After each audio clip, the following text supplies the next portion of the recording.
Well, good morning, everybody. Welcome. I think we're ready to start. We have all the members present with the exception of John George, who gave us notice he wasn't going to be able to attend. Hope you're all well and safe and have good holidays. I'm going to turn it over to Vanessa to start some housekeeping matters. Hey, good morning, everybody. Here we are virtually again. Yay. I know this wasn't the preferred method of meeting, but I appreciate everybody for doing it. So just a couple of the virtual housekeeping reminders that I put forward at every one of these meetings. If you are a member of the committee, please have your camera on for open meetings purposes. I will ask that if you are a member of the public, somebody who's not actively participating in this meeting, if you could turn your camera off, that is helpful in terms of our display. I will ask that everyone, certainly everyone who is not a member of the committee, it is incredibly helpful for you to mute yourself. And if you wish to participate on a matter, you can raise your hand. I'll get into that in just 1 second. For members of the committee, it is helpful for you to stay muted, but I also want you to feel free to speak. So just it's the new age-old issue of go to the bathroom. Stay muted, but then don't forget to unmute yourself. So so I hear somebody right now who probably wants to be muted and doesn't realize they're not. So mute, unmute. We will tell you if you are talking and it looks like we can't hear you. There is a function on my computer, depending on how you're joining. It looks like a smiley face with a hand. That is where you can raise your hand if you want to say something and you're not able to interject, or I'm speaking specifically to the committee here. If you want to say something and you want to raise your hand, you can raise your hand. You can also, I know this group is very comfortable interjecting and speaking up, so don't worry about you guys, but I'll give this instruction to everyone. The thing to remember that is very easy to forget is you have to unraise your hand. And inevitably someone will forget that, and it's fine, we'll figure it out, you'll just get called on twice, but try not to forget that part. So other than stay muted, there's a raise hand function. Don't forget to unraise your hand. And then anyone who is a member of the committee, have your camera on so that we can see you. That's it. Hopefully that's the last thing I say this whole meeting. Members of the committee, if you have any problems, just let us know, and I'm sure Vanessa can either answer the question or find someone that can. I forgot. That's the other one. Chat. We really only want to use that chat function if you're having technical issues.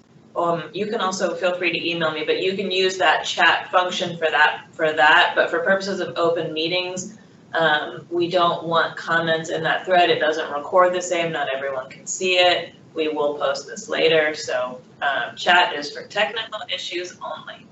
Thank you. Great. All right. Item number 3 on our agenda is the election of the attorney co-chair. I need to ask the attorneys of the committee. I know John is not here. If you want to proceed with this or defer this to another meeting when we're all together so you can caucus face-to-face and discuss this issue at an appropriate time. So, well, let me just suggest that for now and see if anyone disagrees with that, with attorneys anyway. I agree with you, Ron. I think without John here, I think it makes more sense to wait and to do it in person if you can. Okay, I'm seeing some nods of heads, so we have consensus there. We'll go ahead. So if you can, YouTube. Might help with some of the feedback. There we go. Thank you. Item number 4 is to approve the minutes from the last meeting. It's hard to approve these things remotely, and see if anyone has any suggested changes to the minutes, or if we'll just go ahead and adopt those. I'd move that we would adopt those minutes as they've been presented, Ron. Thank you. I second. Okay. Anyone have any objection to those? If not, they're adopted. Okay. Number 5 is public comments for the non-agenda items, and I think that, are we considering, Vanessa? Yes.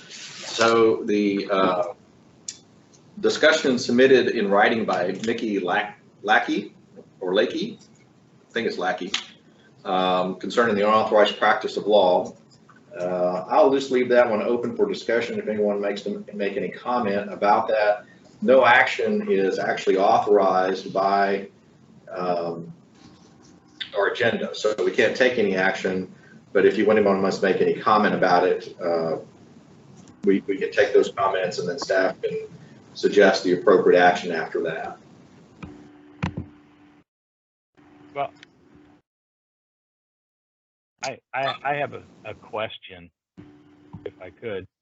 First of all, is this within our jurisdiction as the broker lawyer committee to make recommendations on revision of the regulations that were promulgated per the Real Estate Licensing Act? Vanessa, can you, she actually appeared before the commission, so maybe you need a little background. Yeah, I can give you a little bit of background to that. So Ms. Lackey has appeared at least once, maybe twice, I actually can't remember, on this topic, and has provided the comments that you all have before you. The commission at its, I think it was its May meeting, asked that her comments and report be passed along to 2 groups, 1 broker lawyer committee and 2 the broker responsibility working group. And full admission here, I did not get them to everybody in August as I should have, for which I am very sorry. So you have them before you today, and that's 100% on me. But the broker responsibility working group did discuss this in their meeting on Wednesday. It's been a busy week of committee meetings. And, you know, we noted that this rule is under review for a quadrennial rule review. We are looking, we will take those comments, we'll look into them. You know, Brian, you just mentioned there's a statutory corollary provision.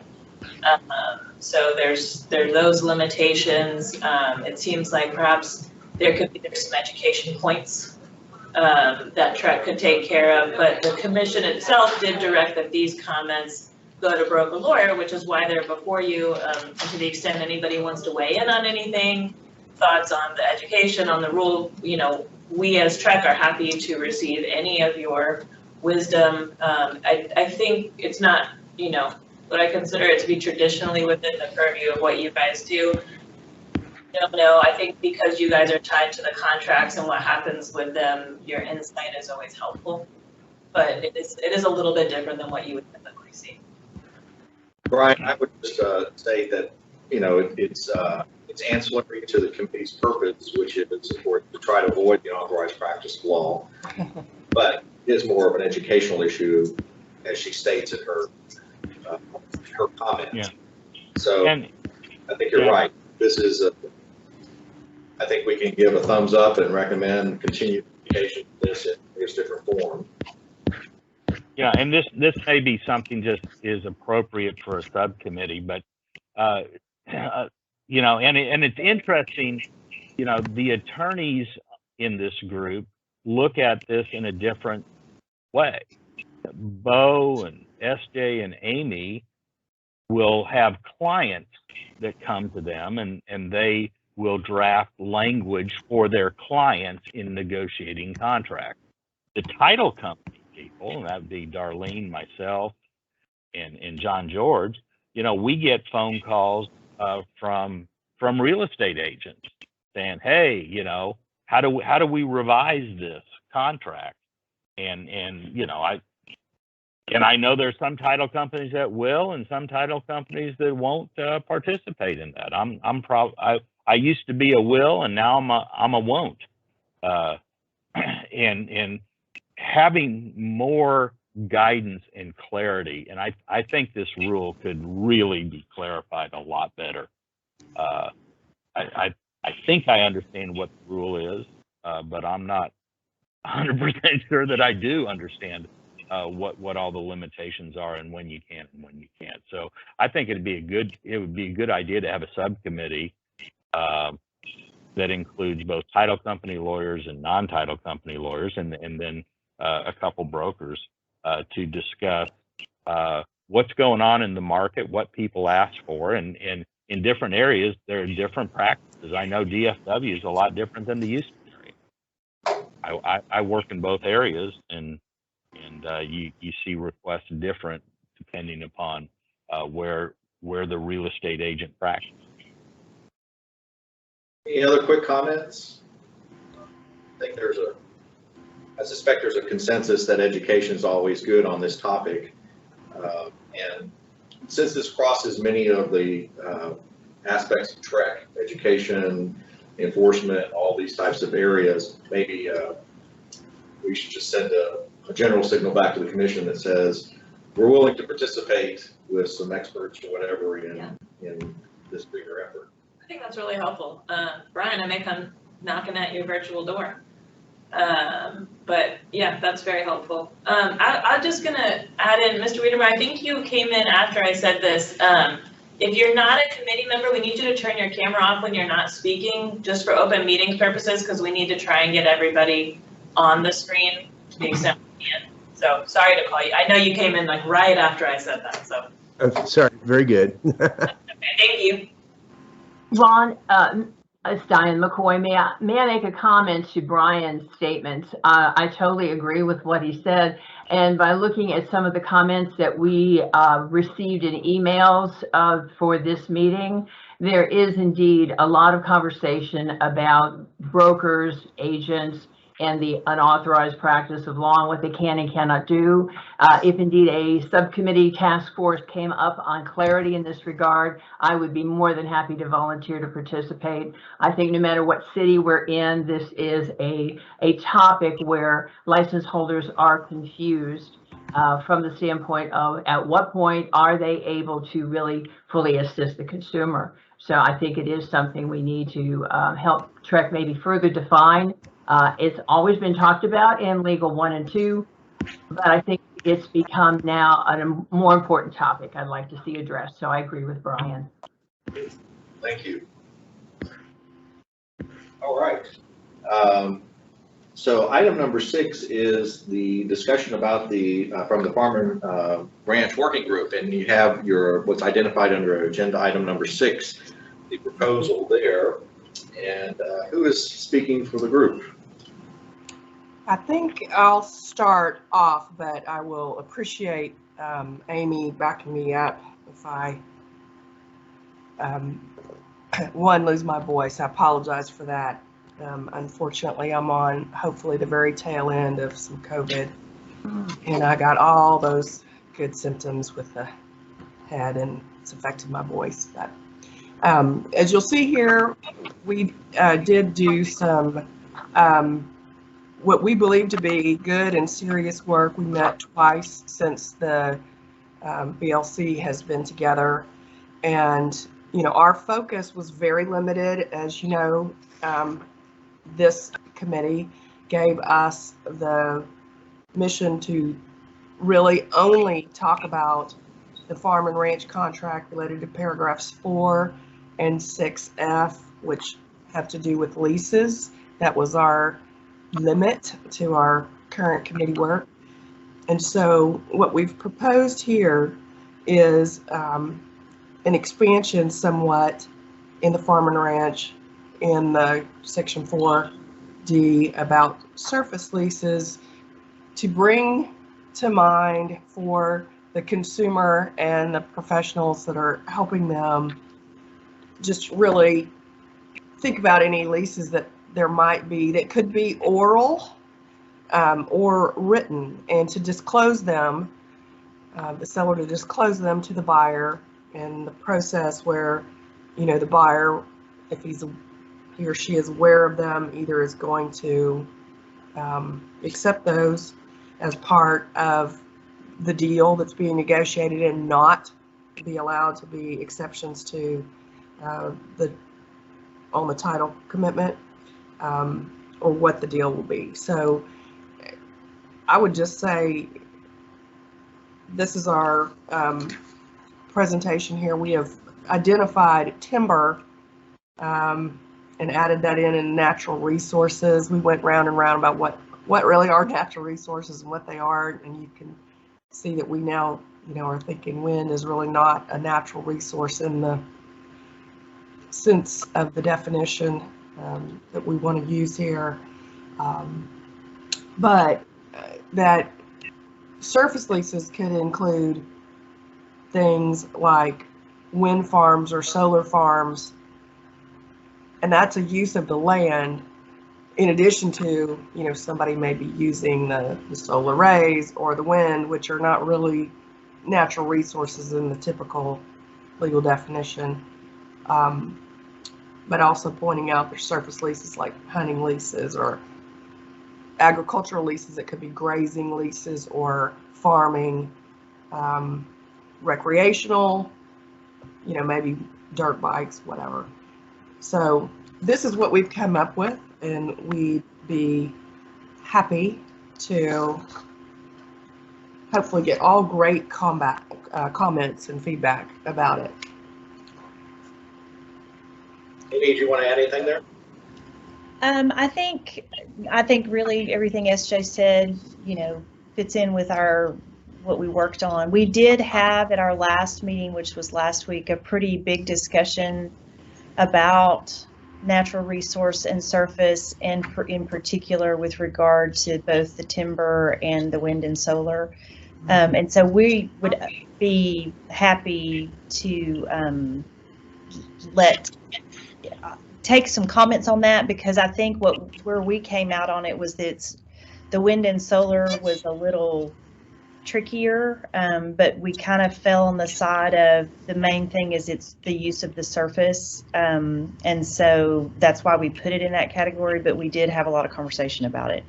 So open to any comments on that. But looks like Brian is, I'm sorry, Amy, I didn't mean to cut you off. No, that's good. That was all. So not surprising, Brian Watts has got first comments here. Well, my main comment is I love this. I mean, it's very good, and I pretty much would vote for everything on this. I would one small comment, and this is just a nit. In D3, in the third line, I don't think we need a notice of all oral surface leases, because that's covered, and that's something that they should disclose in the contract in number 2, right above that. But that's the only comment. We went around about that as much as possible, until we ran out of time, Brian. And the reason we put it back in there, and absolutely no knock on us lawyers, but you and I and Amy are lawyers, and sometimes we pay more attention to words than normal people. Let me just say it like that. At least that's what my husband says. And our goal here is to, at every possible way, with these forms that we promulgate, provide the consumers and the professionals with forms that are easy to use and help avoid litigation.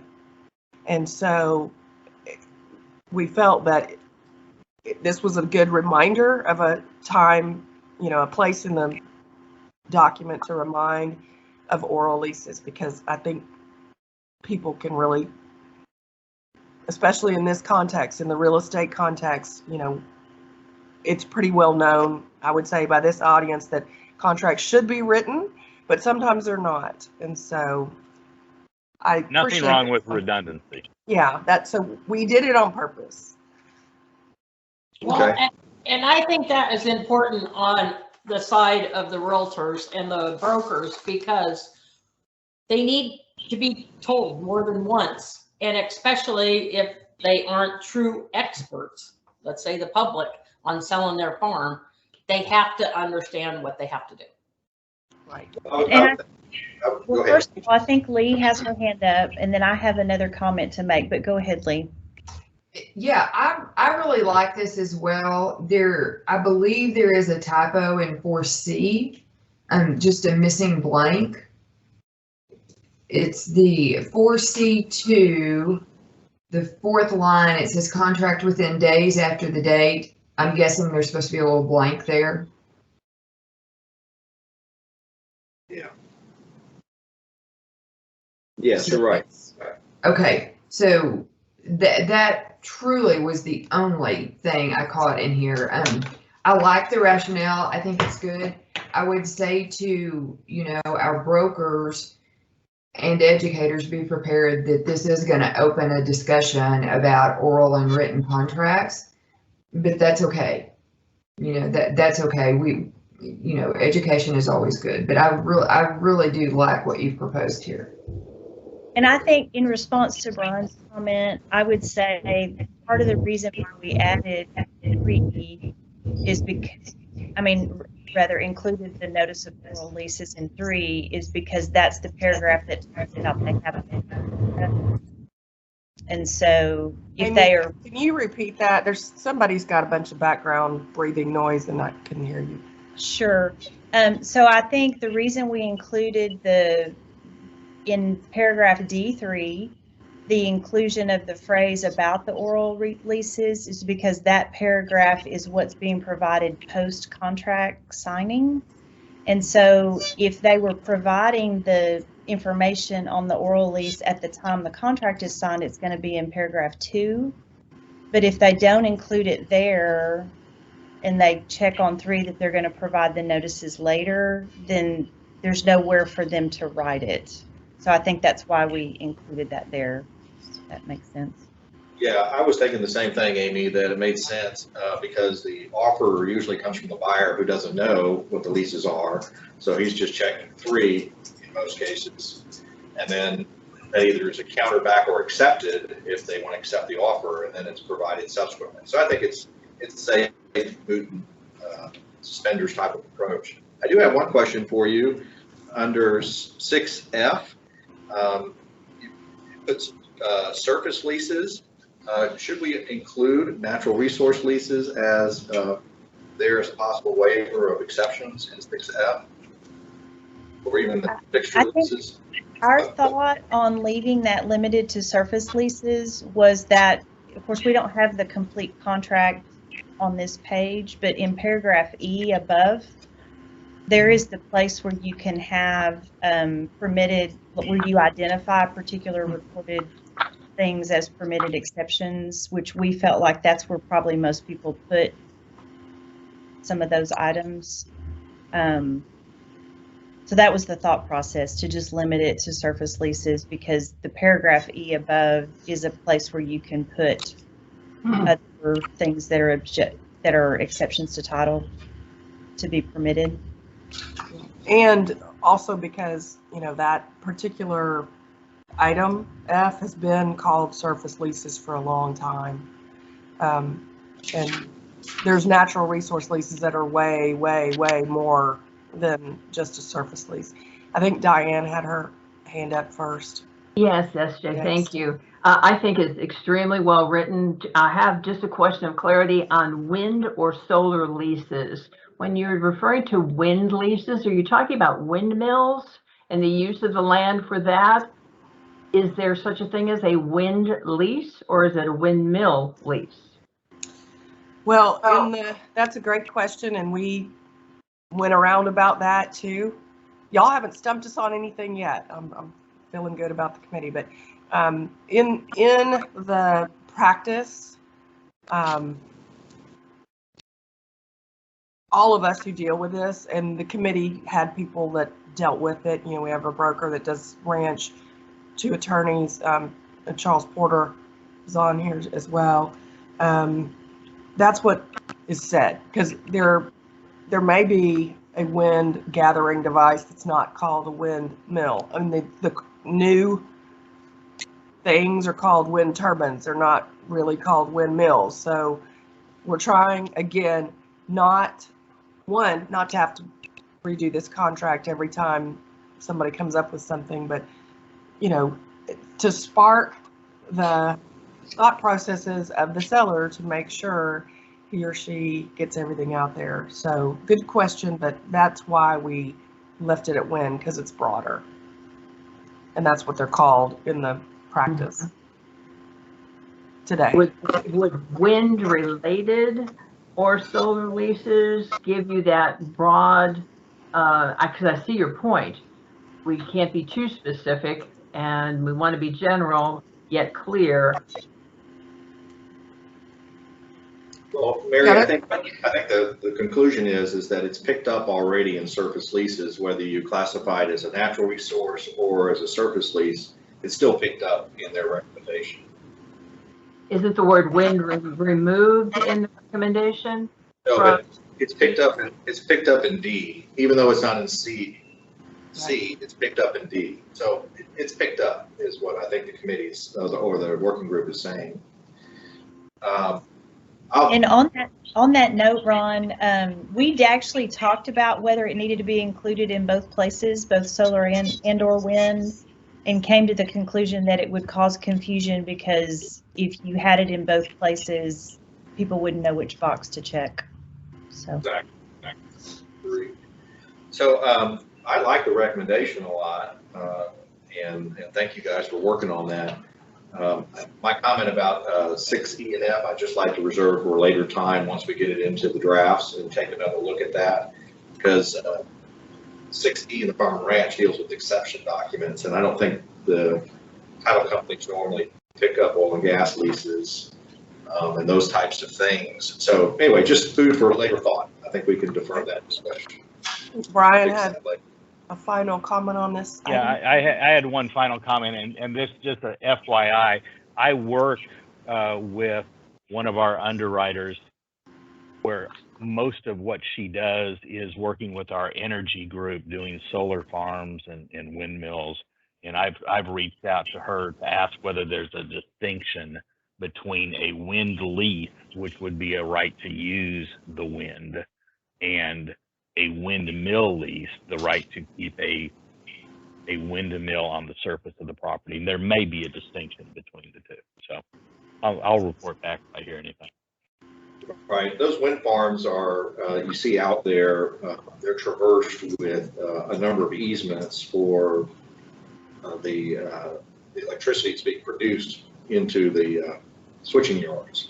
So it gets into a lot of different issues when it comes to those types of leases where you're actually building those turbines and multiple turbines on one property. So. Yeah, somebody would definitely want to know about it, so that's why we've got it in there. So just as a final comment, you know, the committee, let's just say this, we enjoyed working together so much, and we tried not to spend any time talking about other potential issues with the farm and ranch contract, but we stand ready if the committee wants to assign us with more farm and ranch work. But we're submitting this report now, and unless you send us back, I believe this particular assignment is now finished. Thank y'all for that good work. Any other comments anyone has on the recommendation? If not, what we'll do is we'll incorporate that into the latest drafts for our next meeting, and obviously if you continue to see any other concerns and how that plays out with the various forms, we can or at least with regard to farm and ranch, we can make those changes before we send them off to the commission. Thank you, Ron. Good, thank y'all. Oh, Vanessa is correcting my manners over here. We forgot to introduce our newest member, Darlene Fairchild, with university title out of the place where God lives in this state, College Station. So, Darlene, you want to introduce yourself and tell us something? Unmute. Yeah, I'm just glad to be a part of the committee. Looking forward to learning. I'm kind of quiet today because I'm trying to figure out how it all works, but I'm looking forward to it. Great. Thank you for being a member, and don't run off. Don't let anybody here scare you, okay? No worries. All right. Item number 7 is the working group with regard to the FHA and VA appraisals related to the third-party financing addendum and the right to terminate. And Charlie, I think you are in the committee meeting, is that right? Charlie, still? Maybe not. We can defer that if Charlie has any other recommendations. Charlie was going to try to do some research and then get with me. Both of us, of course, were pushed for time, but Charlie then sort of sent me an email later and told me that it may be okay. So we sort of deferred. So we really don't have much to report anyway. But when he gets back on, I'll open up that agenda item again so that if he wants to make any further comments. And obviously we can bring the issue back up if he feels strongly about that. Does anybody else have any comments on item number 7?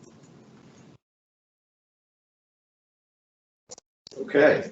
On item number 8, the seller financing addendum, loan assumption addendum, and the condo contract, I believe we had given that work to John George. Is that correct? Yes. Okay. So John was going to take the difficult task of kind of working through those forms and identifying some topics for us to discuss. So we'll defer that item as well, unless anyone has something they'd like to bring up in particular. Okay, item number 9. Greg, this is the one with the amendment form that you and I kind of worked out a little bit and submitted a proposal. And I believe you have that in your material as well.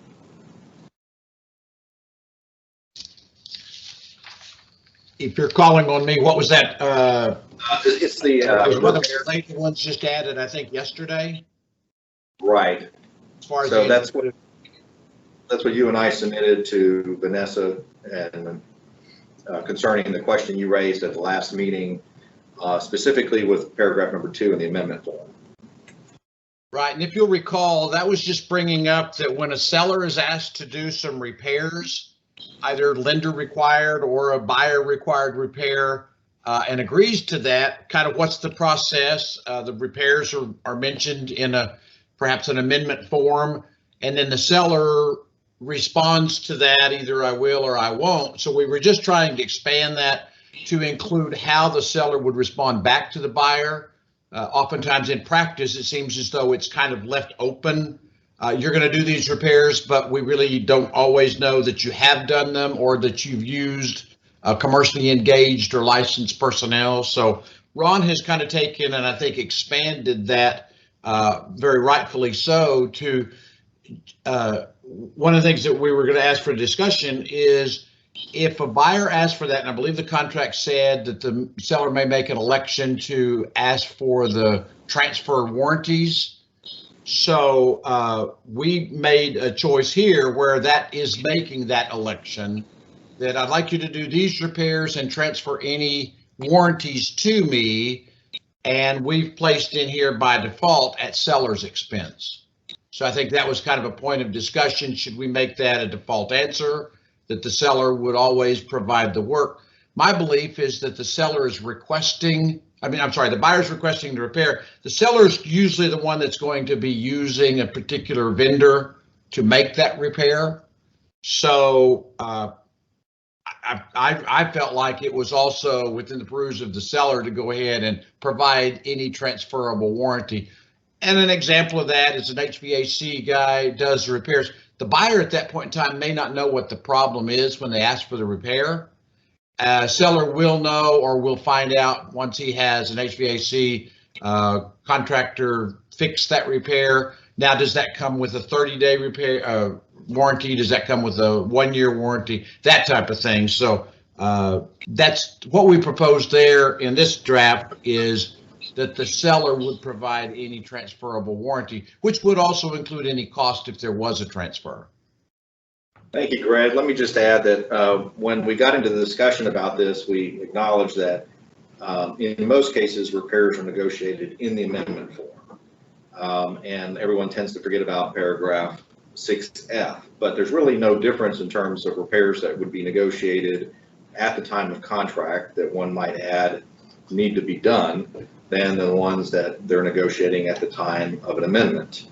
The repair process and the completion of the repairs is supposed to be the same under paragraph 6F in the current form. So the idea was, let's just refer to 6F back when we have the amendment so that the users of the form can go back and look at 6F. And then, as Greg mentioned, the issue about the warranties came up. Is that just something the seller should just automatically do if they're making repairs post-contract, whether that be immediately post-contract or via an amendment? So leave it open for discussion. I had a question.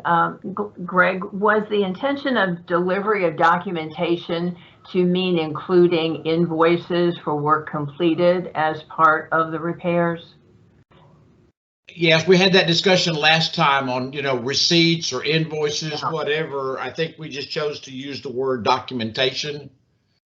He goes on to say the repairs, let's see if I'm reading that right, show the scope of work and payment for the work completed. That was added to basically reflect, I've paid this vendor or I will be paying this vendor this amount of money for having that work done.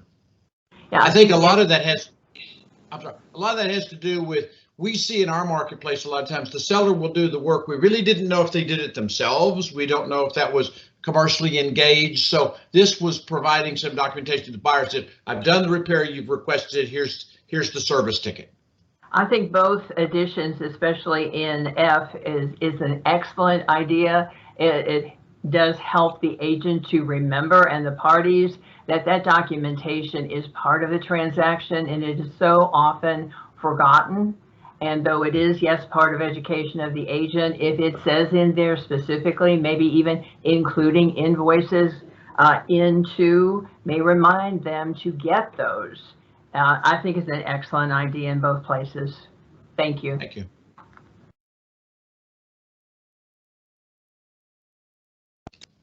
Any other comments? I like it. I think it looks good. Yeah, Mary's had her hand up. My only question is, we've got to clarify, we understand documents and everything, but when they made the first change on repairs and stuff, and it said professionals, I mean, we had realtors out there thinking they all had to have license to put a nail in a board or whatever. So I'm wondering if you say documentation, if they'll understand warranties and they'll understand that's, I'm just looking at, because I got some inspection reports that were crazy, but that's my only question is, we hear documentation, should we give a little bit more of an example, in parentheses, like warranties or invoices or whatever? Yeah, I agree, Mary. That was basically my point too.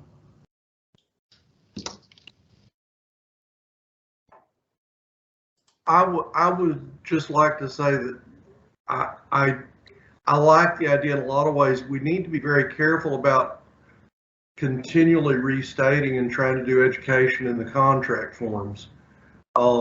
We cannot afford to educate people every time something has already been addressed in the contract. So I would be, that's the only caveat I would give is to be a little bit careful because we are restating some elements of what has been addressed in the contract form. But I do find myself quite often putting in that repair thing that the seller will provide receipts and warranties, whatever, and that may be well to address. Mm-hmm. That's a good example, yes.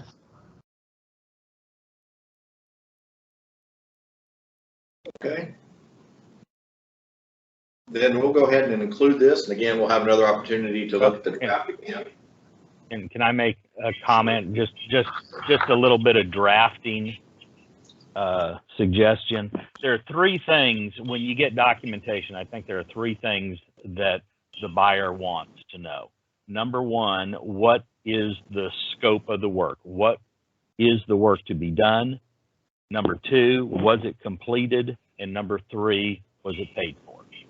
And in the underlined language, I think we could make it a little cleaner to say showing the scope and completion of the work and payment for the work. I think we sort of combined a couple things by saying payment for the work completed. Okay, Brian, so you're suggesting showing the scope, completion, and... Showing the scope and completion of work. So after scope, add the words and completion, and then take out the word completed.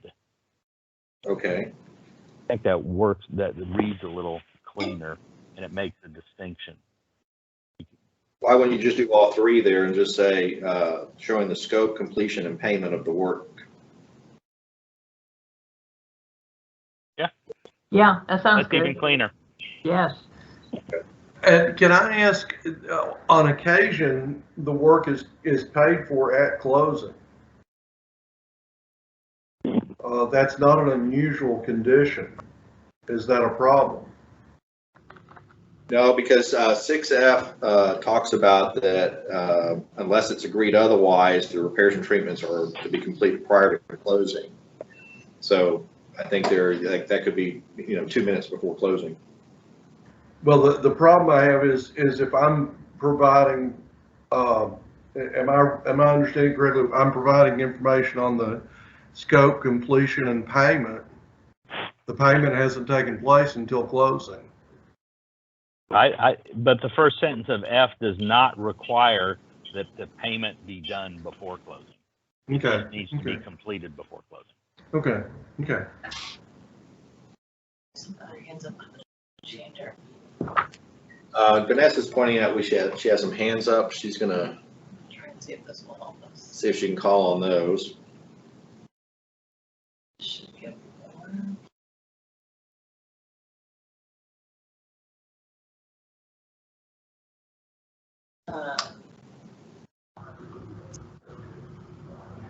Up to down.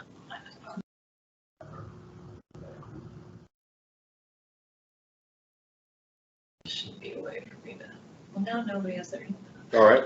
Looks like she cleared out the hands, so we're in good shape. Unintentionally, if I did. Okay, so we'll make that change and include that in the next draft to give further review. Then item number 10, which is most of the paper that was sent to you, but the changes are nearly the same in most of the forms from form to form, are the items that we made changes to in our last drafts or at our last meeting. So I'm going to begin in your materials on page 6 under the unimproved property contract form and kind of thumb through these real quickly to see if anyone has any concerns with what was done in paragraph 3A, which I think goes across all of the forms as well. I do have a comment on 3A, and it's to address the situation where a buyer will be selling a real piece of real property and using the money to buy the new house, but they don't want to have the sale of other property by buyer addendum in the contract because that contains a whole bunch of other covenants, right? And there are buyers who say, I'm not going to add that addendum, but I am going to be using money from selling another property. Do we have to address that? Because the cash portion of the sales price does not include proceeds from selling other real property except as disclosed in this contract. And that sort of sets up a situation where I guess they'd have to do some original drafting in paragraph 11 to say, I'm going to have to I'm selling another property to get the proceeds to buy this property. But it doesn't constitute borrowing. No, but what it says is, does not include proceeds from borrowing of any kind or selling other real property, except as disclosed in the Right. contract. And Right. Brian, we went round and round about that. This is on. No, I think it's purpose. appropriate. I This think it's needs appropriate be to have it there. included. That's But- right. but And if somebody wants to sell something and they want an out about it, then they don't need to do any creative drafting. They need to use the form that's available for that. If they want to make a cash presentation, then they don't get an out. And that's their own problem, and they really should think twice about putting up, saying they've got cash if they don't.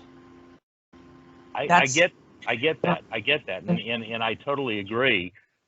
I'm trying to address the situation where I don't want to have an out, but I am going to use proceeds from selling other real property. And this just doesn't address that scenario. I don't care to attach the sale of other real property addendum.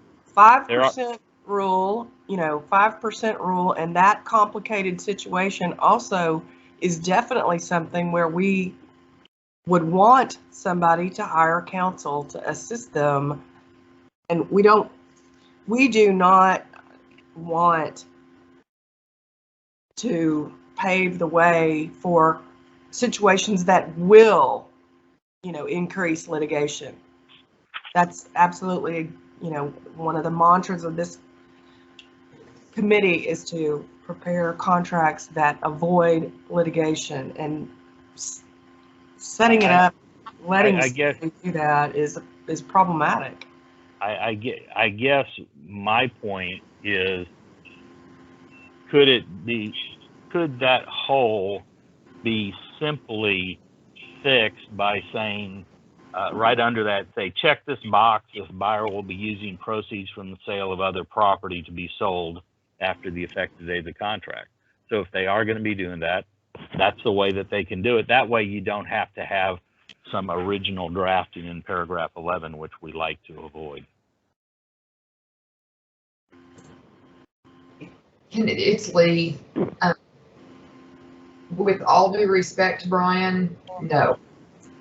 I mean, I think that's a can of worms that is going to confuse the consumer, if not the license holders. I think what we've already done here accomplishes the goal, and it addresses the vast majority of the situations in the market. Okay. Yeah. And there's been that addendum for the sale of other property out there in use. It's commonly known, and that's really what they need to be doing. Okay, but I'm just telling you, I know of many situations where the buyer says that they're not going to attach that. I second the no from Lee. Hold on. Charlie, you have a comment? I was just going to say that it sounds like I may be misinterpreting, but Brian, what you're describing is are they looking to have a contingency such that if that does not happen, that they will not be going forward with the sale? Because then I don't know why they worry about it. Well, the other piece of this, I mean, it is some misrepresentation, but I don't think it's material. Yeah, Brian, the other thing is what happens if I have a, $1 million line of credit down at the bank, and so I'm just gonna pay cash and I access that line of credit? Well, I'm borrowing the money. It's gonna happen, right? And so then your action against the default, no matter what this says one way or the other.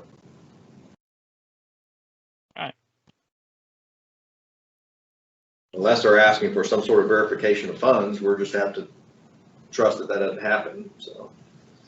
Hey guys, I apologize. I was absent last meeting, but Lee referenced a goal we were trying to achieve here. Can y'all get me up to speed? What's our goal here? I'll jump in. It was the hard money question that came up. So where someone is making it's not contingent on a loan, and yet they go and borrow money from a private source. And then they get to closing, and then there's some delays because of the lender issues. So that's really what that was focused on.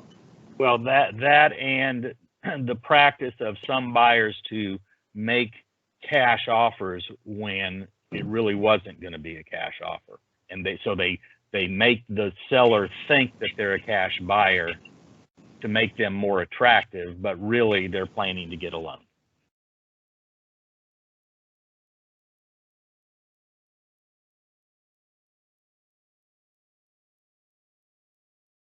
Okay, well, Brian, we'll keep the thought in mind. If you come up with a different solution, let us know, and we'll keep the form as is for now, unless anyone has a feeling differently.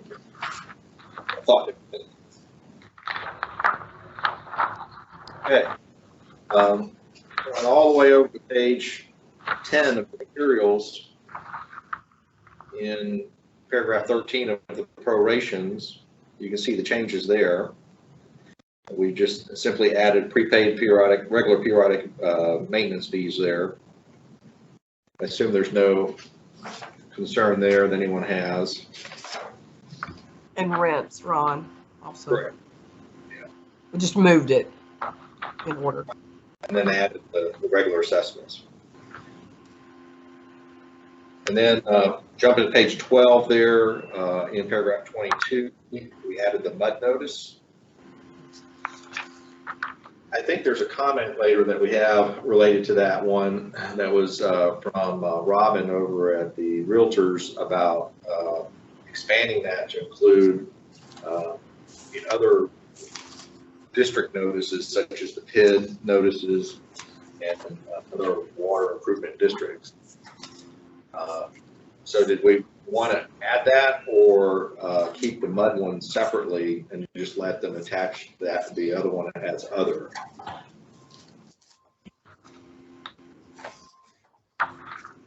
So I know that a lot of times you get the water district notices.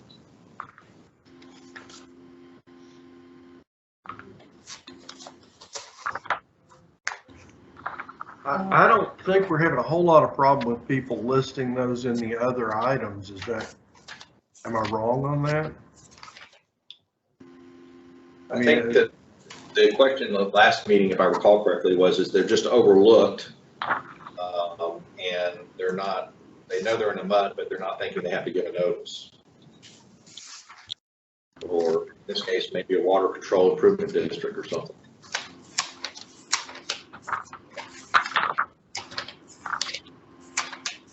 Yeah, I think this is Lee. I think there's some confusion, even in my mind, about which notices need to be a part of the contract and which notices do not. You know, because it's said 22 says agreement of parties, but not everything under 22 is an agreement between the parties. There are some notices there. And this isn't, Ron and I had talked about this before, and I mentioned it to SJ. The more documents we add here and the more things that come up, the more confusing I think this becomes. I mean, when it was just one notice, I don't think it was as big a deal, but I feel like it's starting to be an issue. So I would like for us to consider, some solutions or a recommendation, to education on how to let people know what's part of the contract and what isn't. Yeah, because I've always understood that the seller disclosure is not part of the contract. Exactly. Yeah, and in education, we're always stressing what it says in paragraph 22, addenda, which are part of this contract are, and the MUD district notice is a notice, it's not an addenda. So we're always telling agents, if it doesn't say addenda, it's not intended to be there. Now we just open up the box to include a very important notice, admittedly. I don't disagree with that. I think that will remind people, agents, that they need to determine if the property is in a MUD district, since we've added the PID district notice. Can I point out, though, in paragraph 6, where we had that laundry list of all the disclosures for the PIDs on number 7, we added the sentence, an addendum containing the required notice shall be attached to this contract. It is required to be attached to the contract in paragraph 6. Yeah, I get that, but how do we determine which notices are required? You know, which notices should be a part of the contract and which ones should not? I mean, again, I think it's an education issue, but we're confusing the issue as we add notices to paragraph 22. That is my concern. And it looks like Scott has something to say. Commissioner Kessler has his hand up. Yeah, I agree with Lee. Public Improvement District notice is affirmative to be part of the contract. The others are just notices. And they can come after the execution, but PID does have to be part of it. So I think it's a separate notice like Lee said.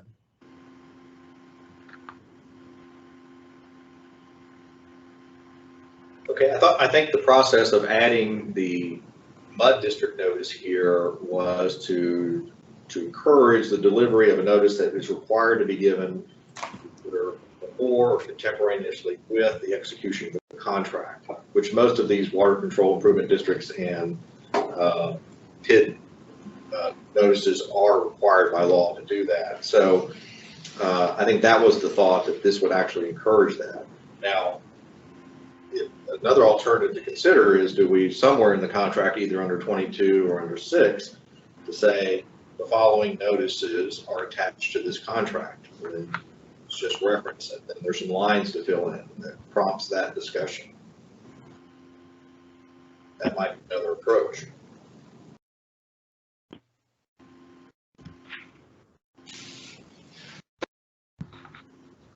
Bo's nodded his head, so I like that, Bo. Thank you. Ron, I do like it, Ron. I like that. I think it makes a lot of sense because it's accurate. I mean, and what we're saying right now is probably not technically accurate.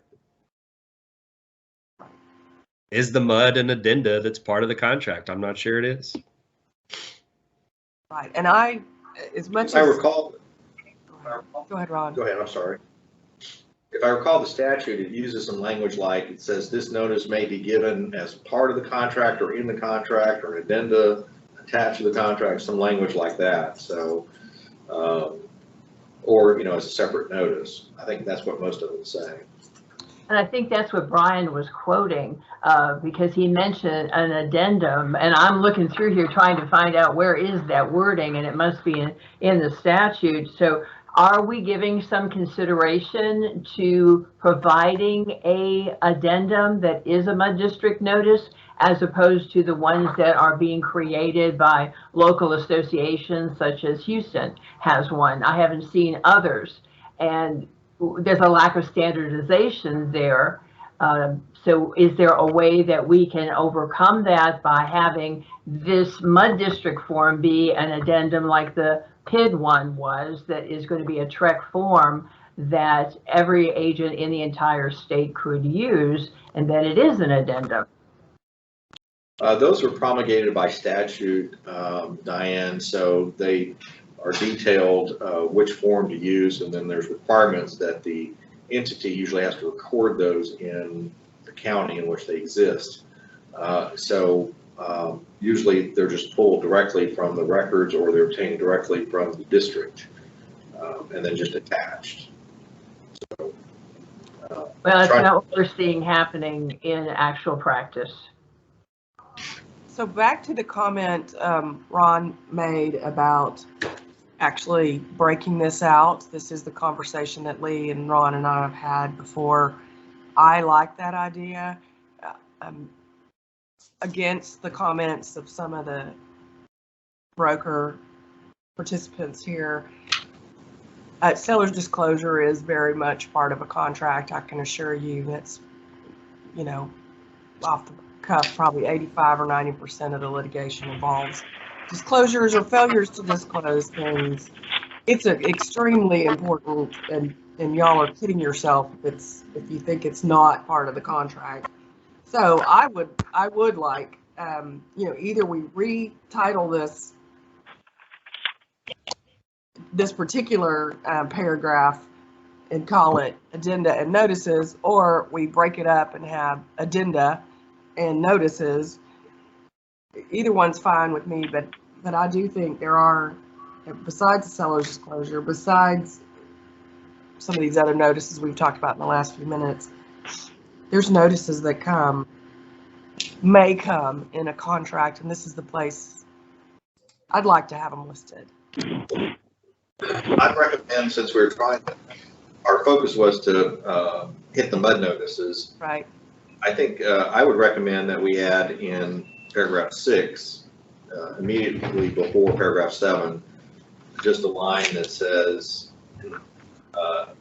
additional notices or attached notices, and then just an instruction that says the following notices are attached to this contract, and then put some examples.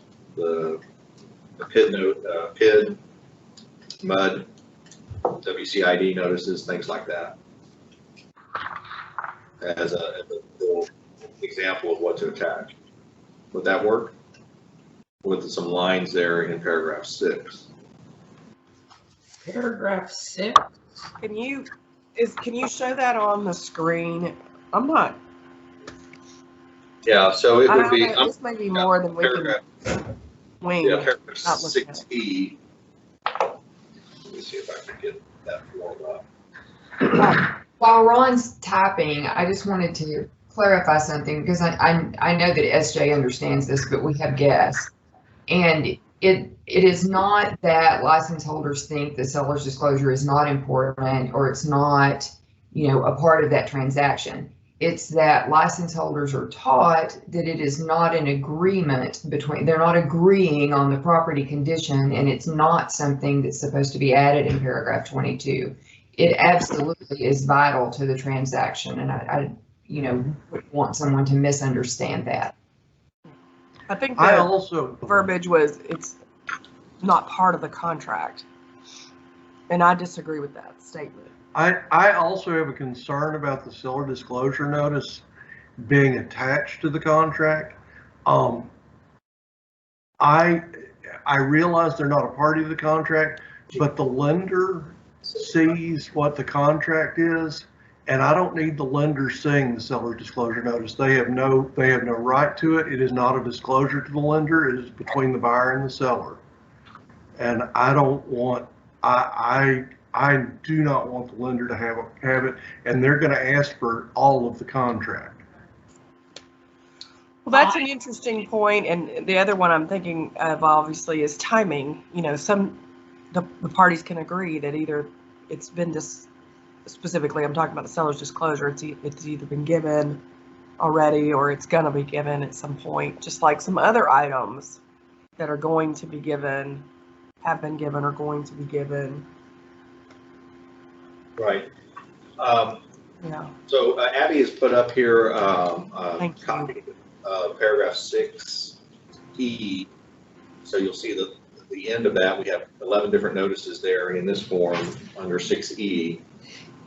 So what I was suggesting was just adding, after 6E11 there, just adding a few lines, and that would say either additional notices or the following notices are attached to this contract.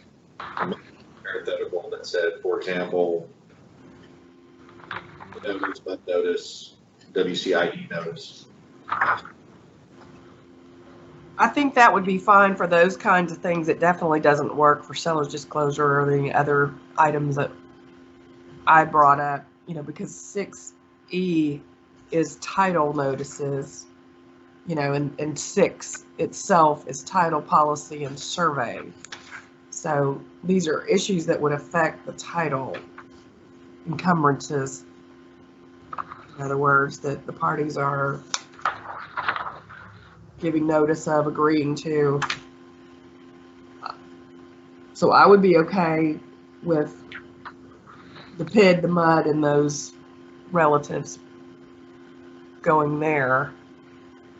Well, I think that's the point, and that what we're trying to do is incorporate those notices. I mean, we're not, SJ, there's not a there is no checkbox for seller's disclosure attached to the contract. That's not in 22 now, and I don't think anybody's proposing that we add that because it's already covered in the contract. So, but it basically, Ron, I agree. I mean, I'm fine with putting it there. That makes more sense because it's all kind of the same type of thing, and it's bringing it to people's attention, which I guess is what we're trying to do.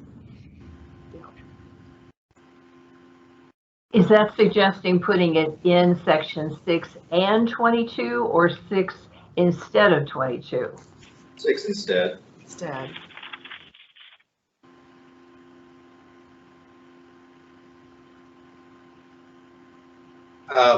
Since we're in the drafting point, does anyone have any objection? We'll just do it here. We'll have an opportunity to review, come back and rethink, is that the right spot? And we can always move it. Yeah. Two comments, and I like it putting it in 6E at the end of 6E. First of all, we need to clean up the provisions in the body that we have of 6E right now, because if you look at the MUD notice, it says they acknowledge receipt of the foregoing notice at or before the execution of a binding contract.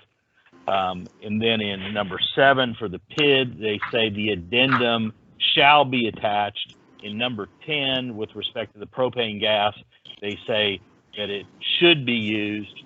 And so each of those places in 6E where we mention these notices, we need to be consistent, and maybe we just delete the sentences in 6E if we're going to be adding something at the end. That's number 1. And then number 2, with respect to all these notices, remember that the notices are to be given at the time of contract or before. And so we don't necessarily have to attach these notices if they've already been given. So do we say these notices have been given, and the following notices are attached to this contract? So there may be some that they've already given that you don't need to attach it. Does that happen? Does that happen where they're given before contract? Quite rarely. But that's what the statutes say. The statutes say you must give it before execution of the contract or at the time of contract. And I think where Brian's going is kind of the comments that I had made that were added in a supplement, that I think we need more clarification in this area where the water district notice and the PIDs are mentioned, because we, in so many other instances, to where Brian's going with this, is we acknowledge what a consumer has already received, or if they have not received it, then they have the opportunity to terminate based on once they have received it.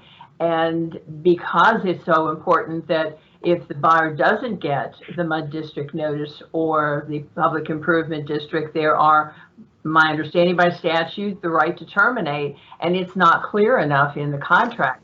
I think we're heading in the right direction by expanding upon these to let the consumer and the agent know it is required to be given, and this is what happens if you don't get it. So the following notices have been given or are attached to this contract. And then you check. And I think we have to look at, we already have the PID in 22, so you can't just have the PID in 22 and not the MUD in 22. Oh yeah, you take it out of 22. You got to do one or the other. The other thing that and this is totally thrown out for people to think of, I've personally done transactions in other states, and they have a date. They have a page that puts all the dates, so everybody knows when notices are due, and it basically, from the contract, puts all the dates out there, and so the agent knows exactly.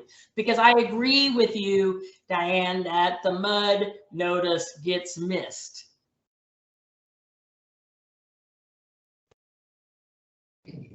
Mary, I would say if you do a list of dates how do you make that accurate? Because you would do it when you present the offer and you don't know when it's going to be accepted.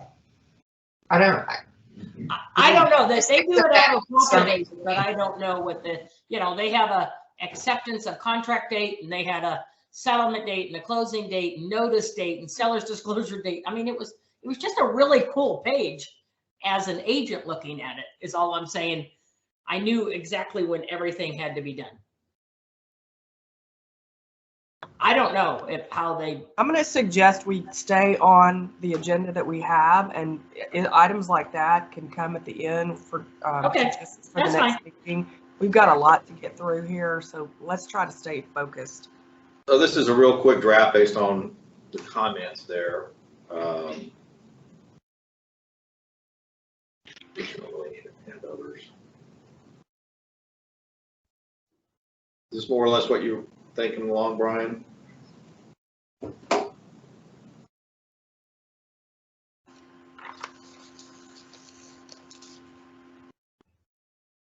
And one of the reasons I like this being here in section 7 is because it draws attention to, to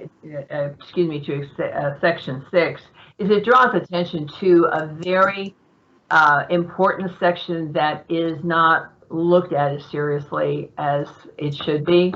So I think this is a good place to put all these notices because so many of them are listed here. Of course, there are a couple addendas that are also listed within that too when you go into coastal properties and such. So maybe we are confusing it. I think one of the biggest confusions, that's going on here, and this is natural with new committee members. Some of this is just, institutional knowledge because we've gone over it before, or some people in their practice have dug into these particular issues and some haven't. But what came up a minute ago, Ron mentioned it here, when there is a statute that tells the world or it tells Texas what to do about notices that have to be given or how they have to be given, it has been this committee's position to follow the statute, certainly, and that's, I would bet, although I'm sure somebody could review it all, but that is why each of these are different. The way they say will be or have been or on the form or whatever. When the legislature lays out a notice, such as the seller's disclosure or the propane gas or whatever, when they have actually written out what the notice is going to be, we have copied that essentially into forms and into the contract. So I don't know that we can go through and synthesize and make everything say will or shall. We have to follow the statutes, and each of these things is from a different statute. So this is hard, that's why real estate brokers and lawyers have to have a license. If I can just comment to that, I don't think the broker members are minimizing the importance of the statute.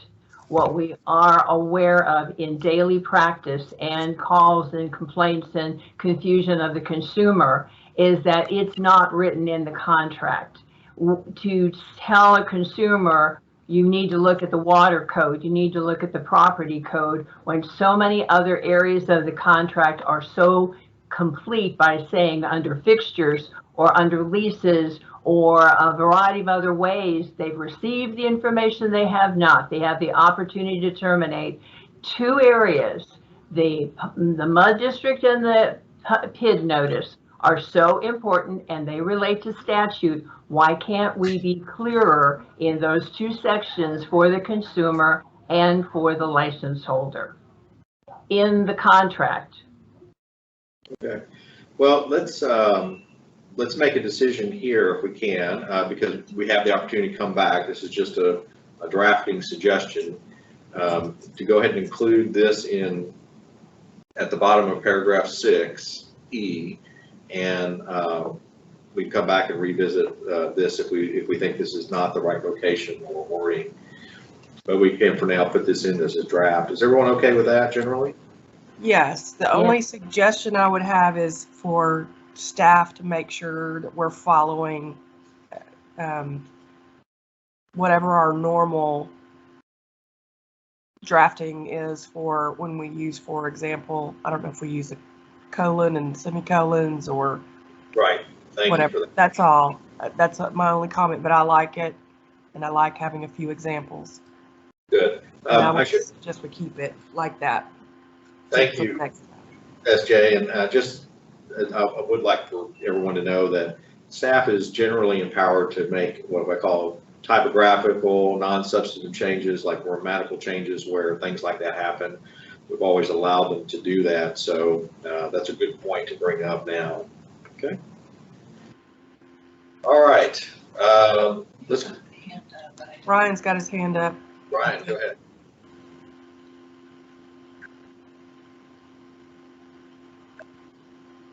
Was unintentional.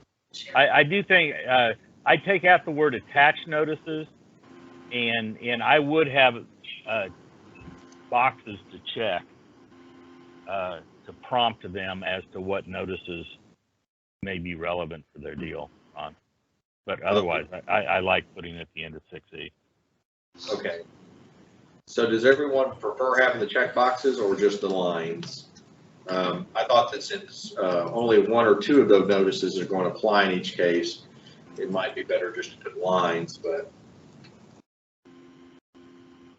Yeah, Ron, I'd rather have the lines, but I do agree with the term attached notices because the sentence says that they may not be attached, but it may be that we say required notices. Required notices, okay.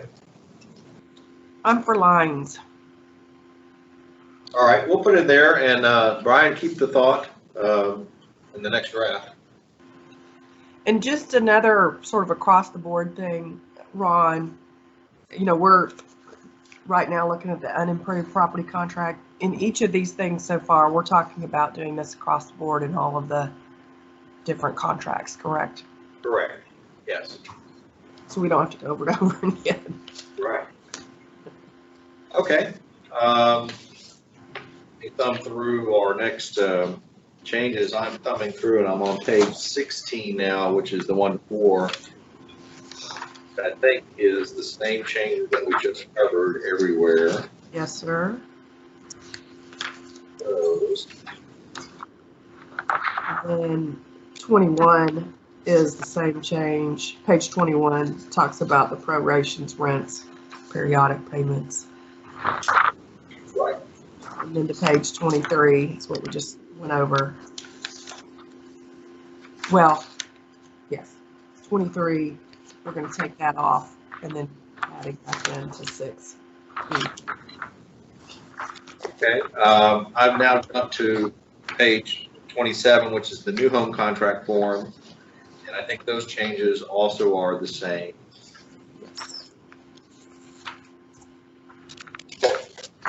On page 32, they're the same, prorations and rollback. And then page 33, it's the addenda. I don't see any differences in beginning on page 37 for the new home contract completed construction form. It's also the same. Page 42 is the prorations. There is not the agenda list in this one. Abby has something to clarify for us. Yeah, good morning, everyone. I just wanted to note, I think the only contract that has slightly different changes is the condo contract, and that's in paragraph 12 and 13. So that should be page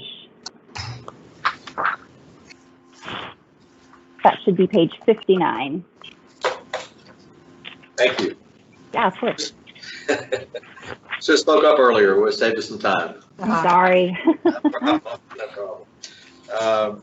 Thank you, Abby and Vanessa, for all your work. You guys are great. Yes.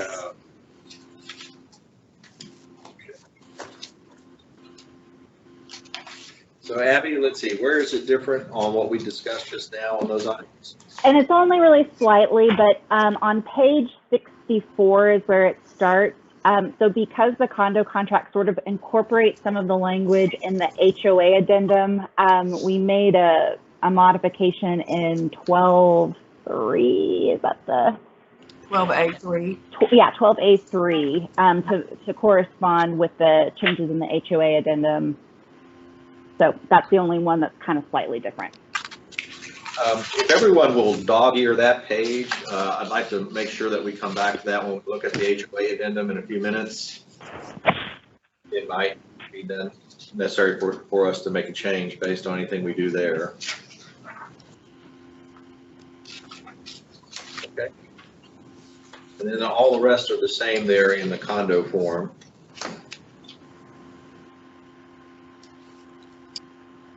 And of course, that brings us to the HOA form.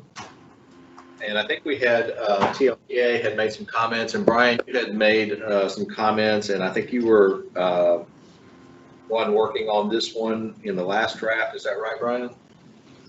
Yeah, I think we pretty much have captured all the comments. And I'm on page 69 of the Yes. handout. I think we captured everything in C, except the last, and I think everyone's happy with what we've done for the prepaid assessments, especially with the corresponding change on the prorations paragraph in 13. The question does arise as to what to do with private transfer fees. And is that, I think the consensus is that really this doesn't attach to private transfer fees that aren't association fees. And the association may be collecting the fees for somebody else, but if it's not something that the association is collecting for the use of the HOA, that really we don't intend for this addendum to cover that. And I know a lot of other people in TLTA have been discussing this, and I don't know how I come down on this one, frankly, as to the best way to word this, but I think that's sort of the sense that private transfer fees are outside the scope of this. And you know, Ron, this may be a good time to invite Aaron to talk about what other TLTA members think about that. Yeah, I think we'll let Aaron do it. And just for reference, everyone, I think it was sent late last night, but agenda item 11 supplement is a letter from TLTA, and on the second page of that letter has their recommendation. So Aaron, go ahead and lay that out. Great, thank you for allowing me to comment on our comments this morning. What we were working off of at the time, we understood the changes in C, which as Brian described, we totally agreed with and welcomed, and everybody was very excited to see those changes. It was our understanding that you were looking at two alternatives of sentences to address the private inclusion or exclusion of private transfer fees. We agree that it should be excluded. As we discussed it, we started to really, and let me step back. Our process was, we have a regulatory committee made of like 50 members, but we also have folks that really are involved with TREC, and we formed a subcommittee of that larger body that are really interested in TREC issues. Some members of that committee are past members of this committee. And so really great blue ribbon informed group there working on this. And then once they came to their conclusions about this, then we also put it in front of our larger 50 plus member committee. So there were a lot of eyes on this. So hopefully that's a helpful consideration that we really got this out in front of a lot of folks. But the attorneys sort of kind of get wrapped around the property code and the description of private transfer fees and what are in it and what are out. And there's some that are statutorily, I mean, they walk and act like private transfer fees, but they are technically excluded from the statute. So it was a question of, well, what do we do with this animal? So that conversation tended towards, well, let's find more general language and bright lines. And so we looked at the language, the two sentences we understood y'all were contemplating were, one, this paragraph does not apply to private transfer fees as defined in 5201 property code that do not benefit the association. And then the second alternative was this paragraph applies to only association imposed fees and not other fees such as private transfer fees. And so the group wrestled with both of those, and actually, you know, as one does, we came up with an alternative. And so, and it's really not a huge difference, except we believe it is significant in that really trying to parse out, well, what's in the private transfer fee bucket, what's not, and what's the bright line we're really hoping to achieve here. And that is true. So we came up with this more simplified language that is private transfer fees will be the obligation. Oh, I'm sorry, I jumped. This paragraph does not apply to a fee that is not imposed by the association, even if it is collected by the association for a benefit of the third party. So where the rubber meets the road, the confusion we were hoping to clear is what happens when it's very much functioning like a private transfer fee. It was considered one until we drafted the statute, and I was part of that process to really refine and limit the use of private transfer fees. So technically, when we carved out certain functions, they no longer became private transfer fees for the state for the purpose of statutory construction. However, it's not going to the benefit of the HOA. It's not the other fees that are contemplated above. So if we're attempting to carve those out, what we recommend and request that y'all consider more general language of that, basically a fee that is not imposed by the association, period, end of story, and don't be confused by the fact that the association may be in the position of collecting these monies. And so that's the approach we're taking in our suggestion. And then finally, we for congruence, and I may ask Brian to be my wingman here on the specifics of the technical machinations of our second recommendation here. But we as it was thinking the thought process that there should be a clarification in 6EA Form 20-16P that we state affirmatively that private transfer in the contract, that private transfer fees will be the obligation of the seller unless provided otherwise in a recorded document or this contract. That's what the group decided. Subsequent to that, there was some ancillary conversation about, well, wait a minute, should we just make this plain and simple and make it, no matter what, the obligation of the seller and have the contract control? There was some philosophical pushback of, well, wait a minute, we have recorded documents, and recorded documents need to were previously contemplated, and should the contract always control relative to that, or I guess it does in the paper, scissors, rock aspect of this, but should it just be so casually dismissed what a recorded document intended? And so that's why, for the purpose of this communication to y'all, I put this in bracket. I do have a typo. I should have put the bracket after the or. But you can, so I just wanted, through that bracketing, emphasize the fact that there was some back and forth discussion of whether or not to take out the reference to a recorded document or to leave it in. And that's the thinking behind that. So with that, Thank you. Does anyone have any questions of Aaron before we open up? Is the recorded document reference, so those recorded documents that can somehow make it the obligation of the buyer? Yes, that was the discussion point. Aaron, for the benefit of everyone listening, can you give an example of the third-party association fees that associations might collect for someone else? Yes, without directly looking at the statute, my understanding is that they're for certain educational purposes. And now I'm fading on what the other one that was. It's educational and Park plan or something. yes, exactly. And so, and I can't remember how they describe that exactly. But let's take the educational purposes example. I mean, that's something that got excluded, falls out of the definition of private transfer fees. But on the ground, it's going to function exactly like the HOA is going to collect that money for the benefit of that purpose. I guess we can open up the floor for discussion on what you would like to do. Brian, hearing that, and also being sort of the person who laid out the previous draft, what's your thought on that, on TLTA is proposing?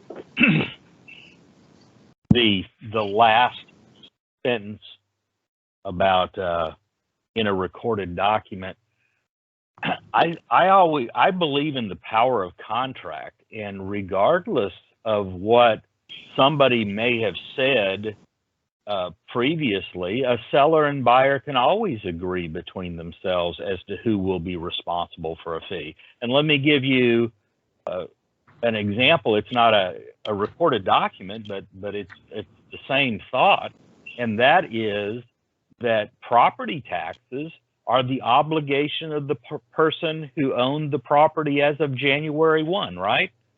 I mean, that's the obligation.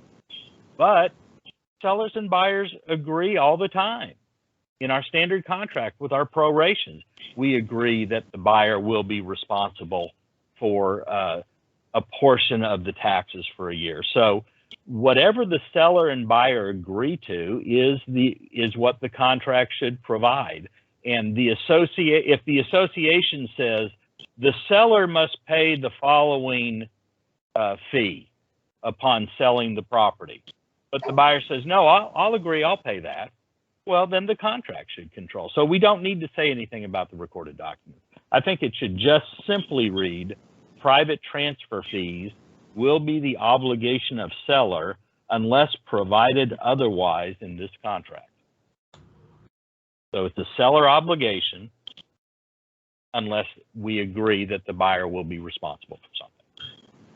I think that's the simplest way to do it, and it gives the parties the power of contract. Okay. I have just a placement issue to raise a question. I don't think 6E8 is the place to do that, since that is kind of like a notices. It's kind of, now we're putting in negotiations into 6E. So I don't know if there's a better spot for that. Well, 6E8 is the provision discussing private transfer fees, though, right? Yeah, my problem is that whole paragraph 6E is supposed to be notices, right? It says title notices, and then you say you're supposed to attach or not attach. But we do have just a disclosure issues there.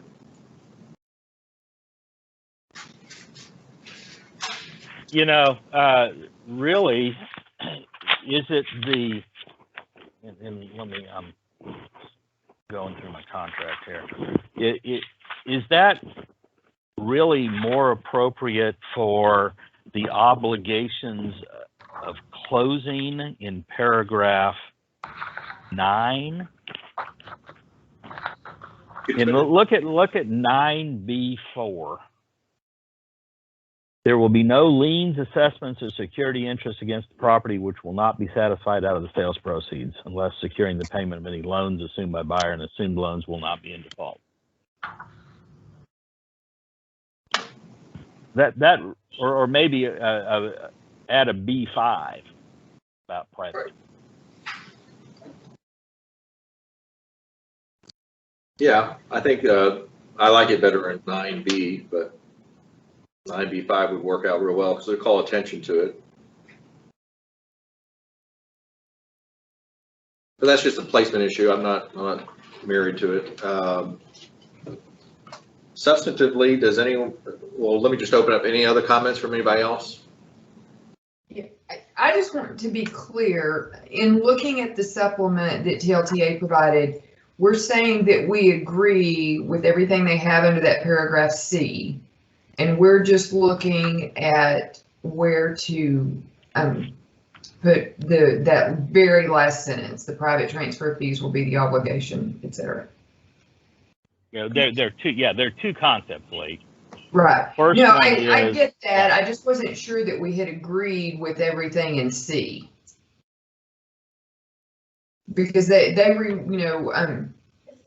some different verbiage, which I like. I just wanted to know if we did agree to that.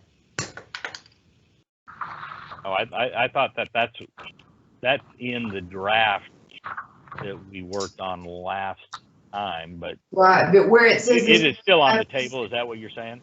Well, it says this paragraph does not apply to a fee that is not imposed by the association. Did we agree to put that in the contract or in the amendment? No. If you look at agenda item 10, go to page 69. Okay, I'm looking at it. This, it's the last sentence of C. We Right. have that in brackets. Yeah, right. It doesn't read exactly the same as what TLTA put forth. It's not the same. Yeah, you're absolutely right. Yeah. Okay, and so this group, I guess by consensus, is sticking with what we have in the drafted addendum. No, we had that in brackets. We had that open at our last meeting. We reached no conclusion at our last meeting. So the question is, what should that last sentence of C say? How should it read? Yeah, and TLTA's suggestion is this paragraph does not apply to a fee that is not imposed by the association, even if it's collected by the association for the benefit of a third party. And take out the whole words of private transfer fees, because that's statutorily confusing as to what is a private transfer fee. Okay, well then then my vote would be in that bracket to have this paragraph does not apply to a fee that is not imposed by the association, period. I think even if collected gets us right back into being confused. I agree. I think it will bring up a lot more conversation. What is private transfer fees and all that stuff? Because nobody reads that paragraph. They just go right past that in the title section. Unless we are teaching it.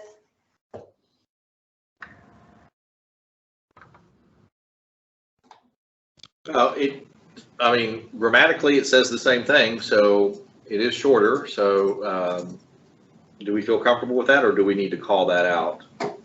You know, I'd like the clarification, because somebody might get confused as to the distinction between imposing and collecting. Hey, the association says I have to pay this.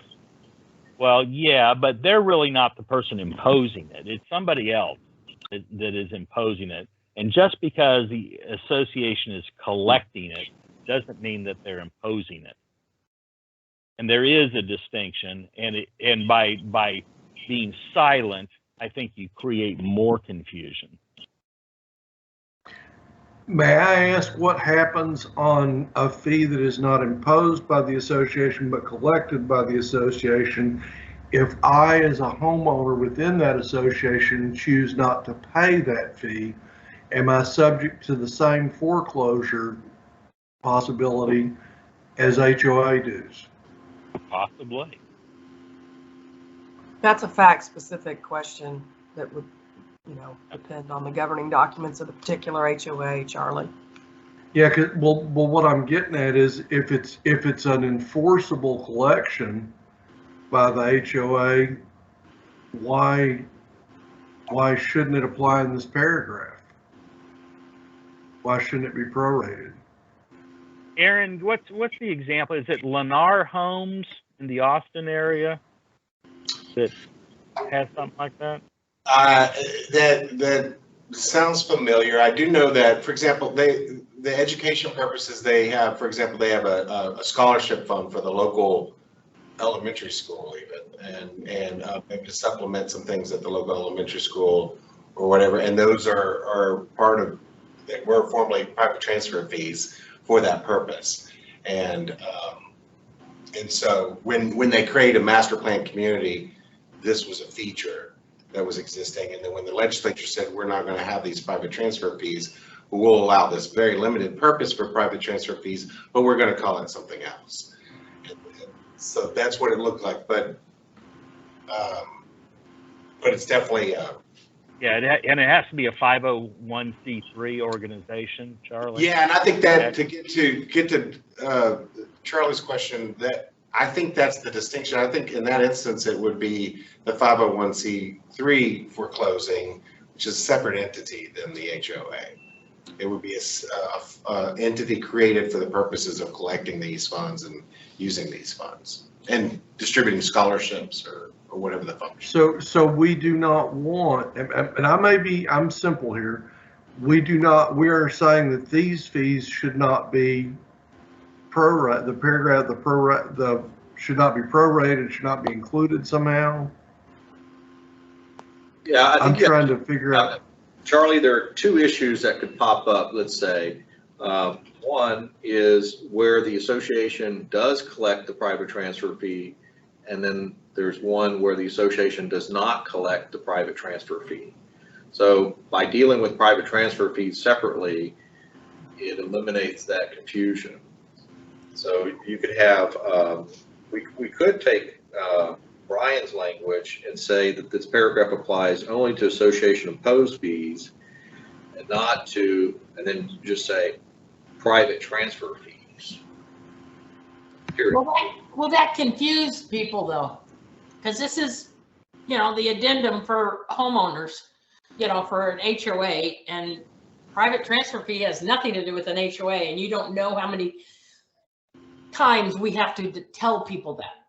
When they see paragraph 8, they think when they see private transfer fees, they think it's, or transfer fees in paragraph 8, they think it's HOA, and it has nothing to do with HOA. I like what Lee said, and that's this paragraph only applies to association imposed fees. Period. Because I think it will confuse people. Man, I don't quarrel with any of that because everybody has their examples of the confusion scenario that they've seen on the ground. Our folks did spend a lot of time talking about this distinction between collection and imposing, because they were saying that in these examples, these educational purposes, that it has been a point of confusion that they've seen. So I don't know if there's better language. Even if doesn't even sound like, but I don't know if there's a way to get at that point of confusion, and maybe Arlene and Brian have witnessed that, and I haven't. I'm speaking for other people, but is there another way to address that without opening up more confusion in the attempt to? So I like the clause that says even if it is collected. On the other hand, I will clearly state that we are getting closer to the ideal, and I think we're really getting at niche here, and it'll be we're going to be solving 95% of the issues out there by having something, and to avoid a little bit more confusion. I like that extra language, but I'm not going to lay down on the railroad tracks over that. I think and not to be in disagreement with those who think it's more confusing. To me, the way it's been proposed by TLTA, in my mind, with regard to even if it's collected, but on the benefit of someone else, to me helps me understand what they're trying to exclude. In other words, if we're saying it doesn't apply to a fee that's not imposed by the association, to me the added, even if it's collected for someone else, helps me understand just because the association sends out the notice or whatever, that's not included in what we're trying to address in paragraph C. So I find it to be more enlightening, but I could see where maybe it could be confusing, but I kind of like it the way they presented it. Yeah, and I would say, I'm like Brian, this isn't a sword I'm gonna fall on. And while I want all consumers to understand everything, I think it's really important that the title companies get an agreement on because that causes more problems for us. So if we need those words for the title companies to all agree, then, let's leave them in there. I agree with Amy and Lee. I'd like to call the question. I think we have a consensus. Here's what I have right now, is essentially to change the last sentence in our current draft of the HOA addendum paragraph C to what TLTA has proposed in their letter, and then to take the language that TLTA has proposed that goes into the contract, but to put that in paragraph as 9B5. Does that make sense? As opposed to 6E8. Yeah. I second that motion. Okay. Anyone disagree? Okay. We're going to do that as our next draft. And like always, we reserve the right to change it. Before we move forward, just for a housekeeping matter, I had put in the chat, which I thought was just committee, and apparently it's not. So apologize for my comments about the extra dog member of the committee here. But just for the record, the speaker who was speaking, we've been very casual with first names because a lot of us have known each other for a while. But let's make sure Aaron Day identifies himself for our record, please. Yes, Aaron Day, Director of Governmental Affairs for Texas Land Title Association. Thank you. Thank you, SJ, for that good reminder. And I'll add, I did not know that we were able to dismantle the chat function, but we just did. I'm probably more excited about this than anyone. Yep. Not because of you, SJ. I appreciated the dog comments, but this will keep us on the open meetings up and up. All of that said, if you experience any sort of technical issues, please email me, vanessa.burgess@trek.texas.gov, or anyone in the public. You can email general.counsel if that's easier to remember. And Ron, I'm sure you're getting there soon, but I would propose that we aim for a break soon. Okay. Might as well go ahead and do that now. It's about 10 minutes to 11. How we come back at about 11, right at 11 o'clock. Will that work? Hey, could I get one bit of clarification, Ron? Yeah. On the language we're adding into paragraph 9B as we agreed to, did we agree that we were going to use private transfer fees will be the obligation of seller unless provided otherwise in this contract?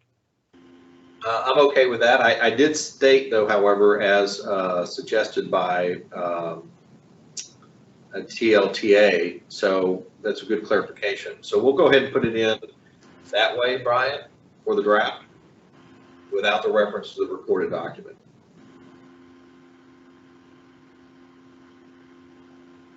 All right. Yeah. Let's take a break. Come back in 10 minutes. I think we're now on page 70 of the materials, the third-party financing addendum. And Bo, this actually relates to the other issue in paragraph 3 that we talked about, the hard money there.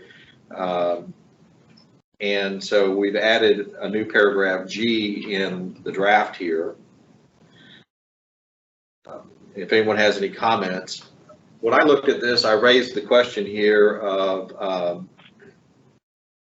if I want to waive everything under paragraph 2B, and I'm going to go get a conventional financing, am I now going to be checking box G and doing exactly that? And do we want that? Is that okay?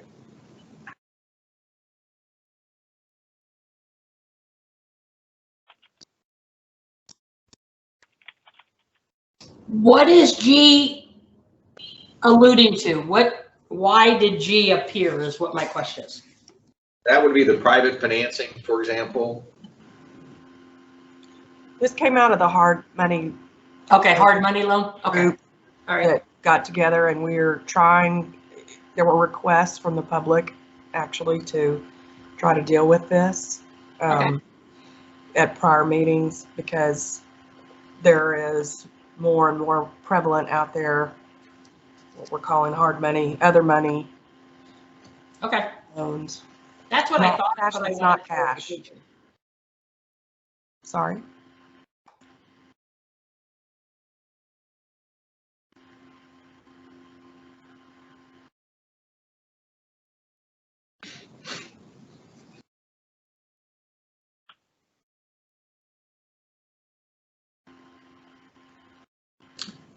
I don't have any problem with the text of the language. I just raised a question about the waiver language now being used for things other than what was intended to disclose, which was the private financing.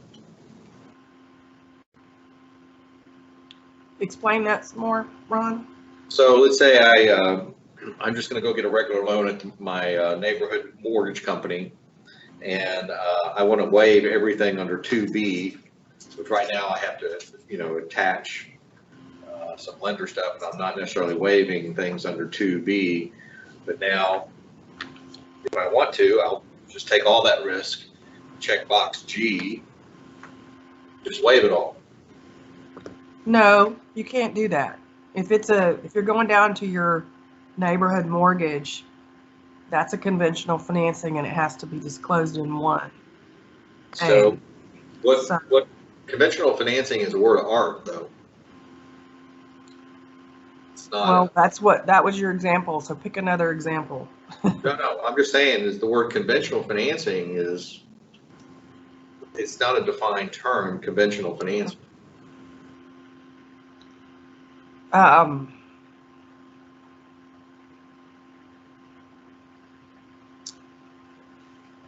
right, I agree. It's not. I would say that I'm trying to remember all of our discussions in the hard money lending, but our group certainly agreed that it's known what that is. That's a regulated bank, a normal a bank or a mortgage company that's making a traditional federally insured loan. You're right, it's not defined, but I don't know that that was any kind of a question about what it was. No, I'm just looking at an unintended consequence to our drafting. Which is really the waiver. Okay, that was your issue, right? That's right, just the waiver, right. Okay, so let's use a better example that doesn't cause me as much consternation right this second. So you want to get a loan from your uncle who's rich. But you're concerned here about that this is a waiver. There's a waiver opportunity here that's not. Yeah, the waiver opportunity is unique to paragraph G. Unique to G. It's not. So why did we go that far? Is your question, I guess. Why are we going that far? And do we want to go that far?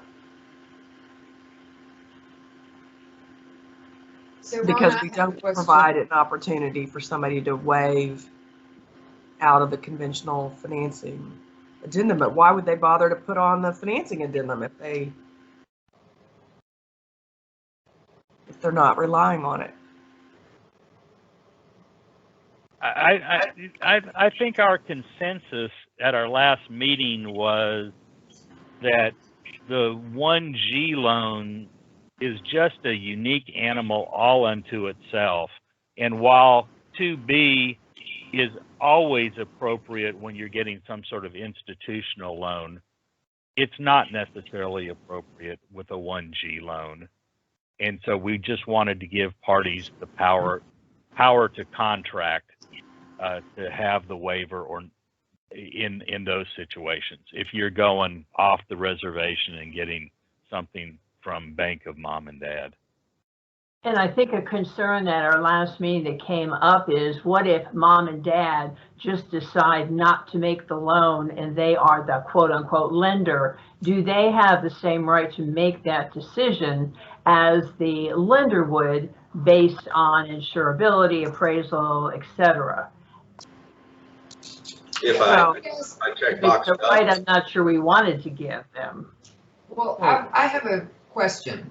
I mean, I remember us talking about this, and I like what we've done, but to Ron's point, if someone is getting a conventional loan, but they want to waive all the 2B stuff, if they don't get their loan, then what most likely will happen is they lose their earnest money. I mean, while I get that that's not the intent, what does it matter if they do that? If we leave it like it is and they're getting a conventional loan, but they do G so that they can waive 2B, I mean, I guess I'm not getting to a negative consequence that isn't already there anyway. Well, let me ask you this question, Ron. What would you think of making 2B just like we do in 2A, where we have 2 boxes, and we have the second box, this contract is not subject to buyer obtaining property approval, and let people negotiate it in every deal? We definitely talked about that in the hard money deal. This is in the Bank of Mom and Dad. Who knows if they're approving property, if they're approving the buyer. That's not really, there's all kinds of things that can be going on that are not following these formal 2 approvals that are set out in 2A and B. It's just, I mean, I like it the way it is. Their, you know, and a individual human being could die also and then not have to make a loan. So I don't see any, to Lee's comment, I don't see any problem. Obviously, I don't see any problem with that being there, the waiver being there in G. I do think the way that it's set out and the way it is set out on purpose is that this is not to apply to conventional financing, which there's been plenty of adequate ability to waive, not waive, that's been set out in these forms for a long time. Conventional financing is obviously the most common, and I don't think we need to upset the apple cart. That's one of the reasons we put in G, a loan not of the type described above. Sitting dealing with reverse mortgages or veterans or conventional. This is for those other, weirdo is not the right thing to say, but you know, non-conventional, not of these types above loans. Hard money, mom and dad, your uncle, whatever it is. I'm okay with it, by the way, guys. I just wanted to raise the question. Just to Thanks. make sure we were okay. I like 1G as written. I like 1G as written. Okay, we'll go forward with that. So then we just had one other small change there on page 2 of the addendum dealing with the note and deed of trust. If required by buyers, lenders, each note must be secured by the vendors. Deed of trust loans. Okay. That brings us to the page 72, the addendum regarding residential leases. Yep. So we added, as you can see, paragraph B1C about the oral leases. I think it's good great. addition. Yeah. All right. And then next page, which is the addendum regarding fixture leases. Same thing? Good addition, the oral leases. That now brings us to our comments that we received beginning on page 74, and we had a supplement or two after that. Ron, real quick, just ending up item 10. So to just clarify for everybody, the possible action is that we're just going to have all of these proposed changes that we've made so far. What's the next step? Just explain that for people who aren't as familiar with what happened. Staff has gone through or will go through and include the changes that we talked about today and come up with another draft just like they gave us on this version. And then we'll have our next meeting, those new drafts in front of us, and can review the comments there. During all of that process, I guess I should back up before we close this agenda item. Since all the forms are currently open, are there other forms or other changes that you want to make to those forms or recommend at this time, or do you want to just defer that to another meeting? I'd say let's, can we pause this item until we get through all the comments and then close the item before we close the meeting? How about that? That's a good idea. Okay, so. That's not right. I need to get my Robert's Rules of Order out and make sure that what I'm saying is followed. Last time I gave you a little spreadsheet with a summary of the comments. This time I didn't do that because I thought the comments were going to be small, and then we kept getting supplements, so I kept getting worried about that. So we're going to do it the old school way here. So on page 74, a comment from Steve Hicks there that basically stating that he doesn't like the option fee going to the title company and like to reverse that back out the way it was before.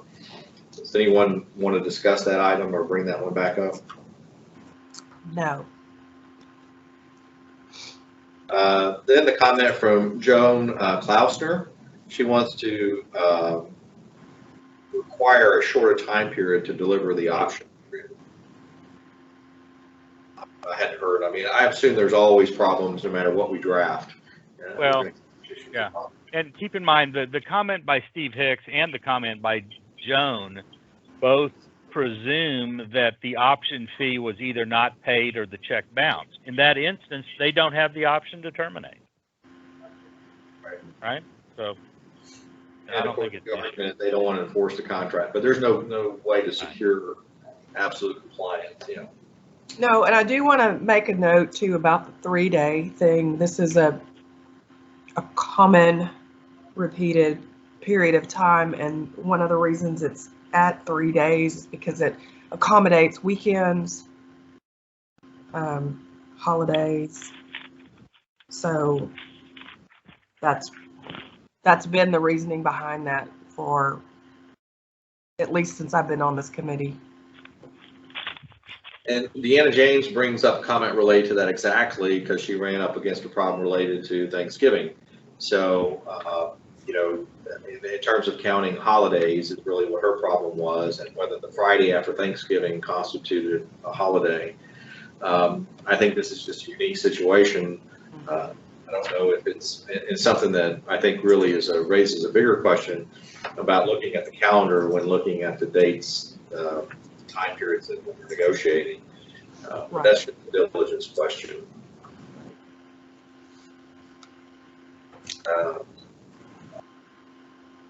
Hand up. Mary? The only challenge we've come in with this is the fact that someone comes in and terminates during their option. It's been delivered to title and they never got the option check. I mean, title never has delivered yet. So that, I mean, they finally get it, but that's a challenge that we have had in the past. You know, I think, Mary, I don't know if it was your comment or one that you had sent in related to that, which was the title company doesn't want to release the option fee until it knows that there's quote unquote good funds there. And so may take longer for the buyer to, the seller to actually get the money from the title company. I think that's what you were commenting on. Well, it does that, yeah. I mean, yeah, and sometimes all title companies have different processes. Some of them deposit them and never give them to the seller, assuming they're going to credit it at the closing. And you have to find out what the policy is of the title company, because it doesn't dictate when they have to deliver it to the seller. No, but if the seller, we have to have it at title. well, if the seller asks for it, then the title company has to give them the money.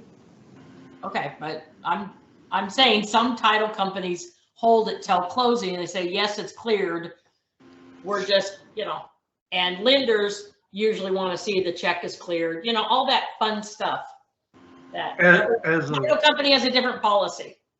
As a practice in my business, we've made no demands. The sellers have made no demands of the option fee unless the transaction doesn't go through, and we've not had any, and as far as waiting for it to clear for the title company, if you get a check directly from the buyer, you're still going to have to wait for it to clear before, they can still stop payment on it. There's still, the risk is still there. So, yeah, I'm just saying each title company has a different process, and the agents have to know the processes. Some deliver, some don't deliver.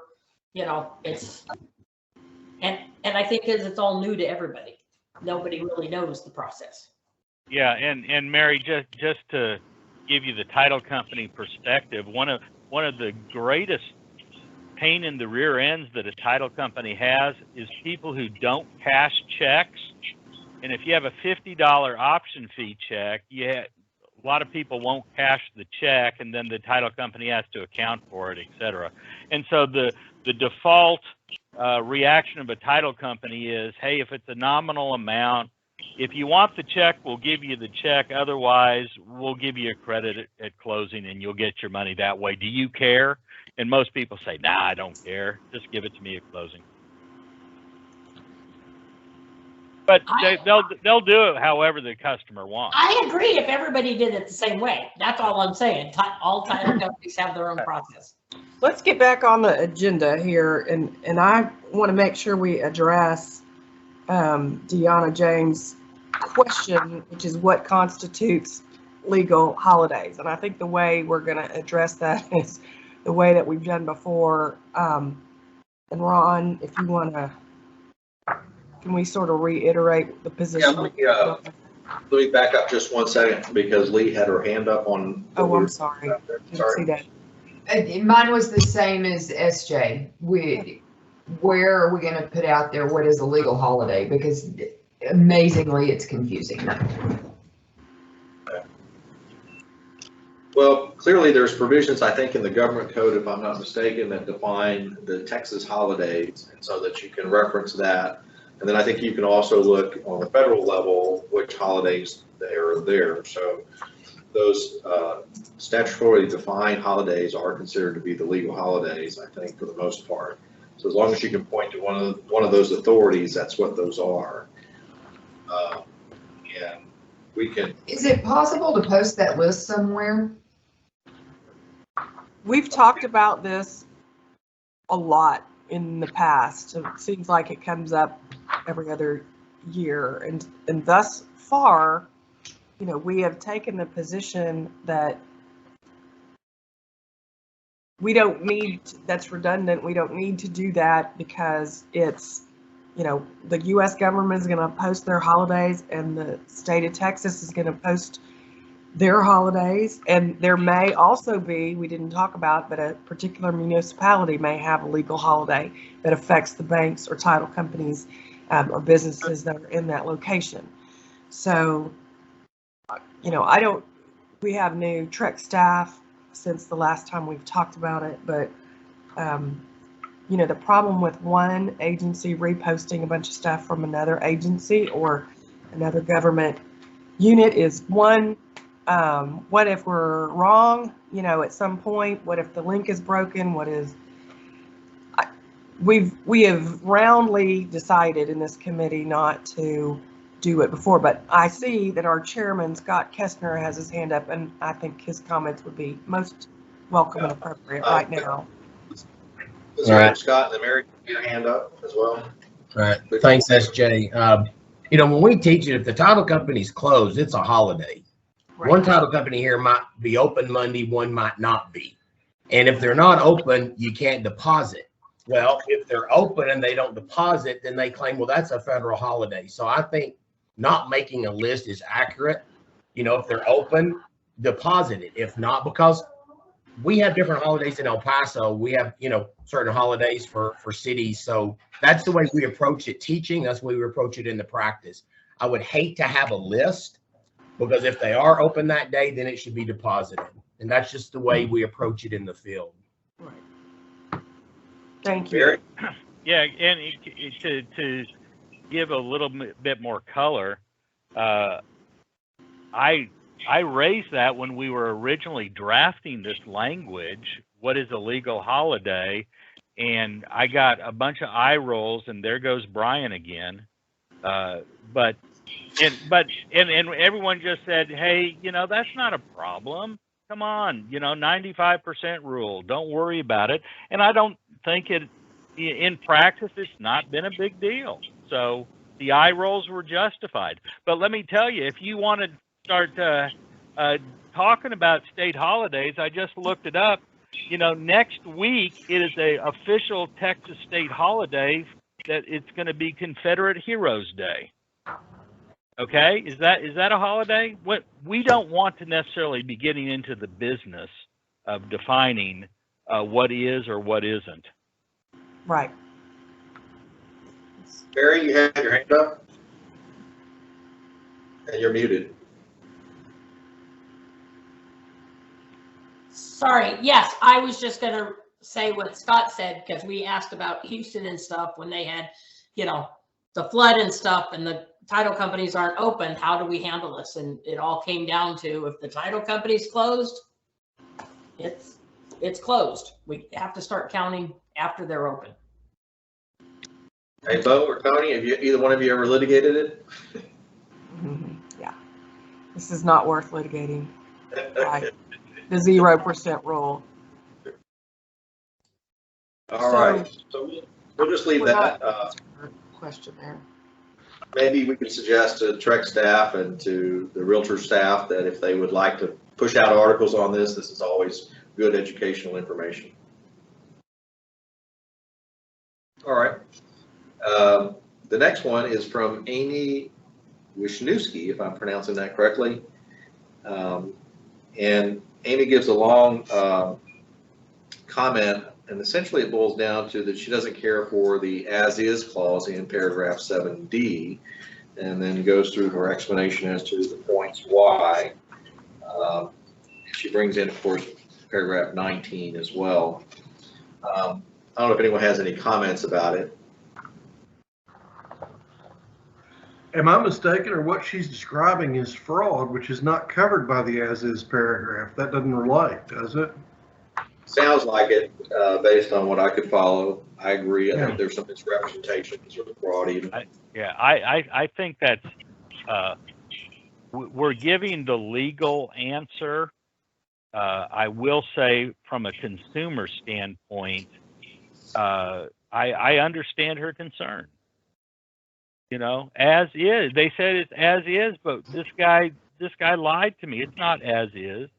So I don't think legally we need to make any change, but if somebody wanted at the end of, in paragraph, where is it, 7, B as in boy, where we define what as is, we have a sentence that says, nothing precludes buyer from inspecting the property or from terminating this contract during the option period. Do we say, nor does it limit any representations by a seller under a seller's disclosure notice? Wow, I'm totally against opening that up right now without a, you know, serious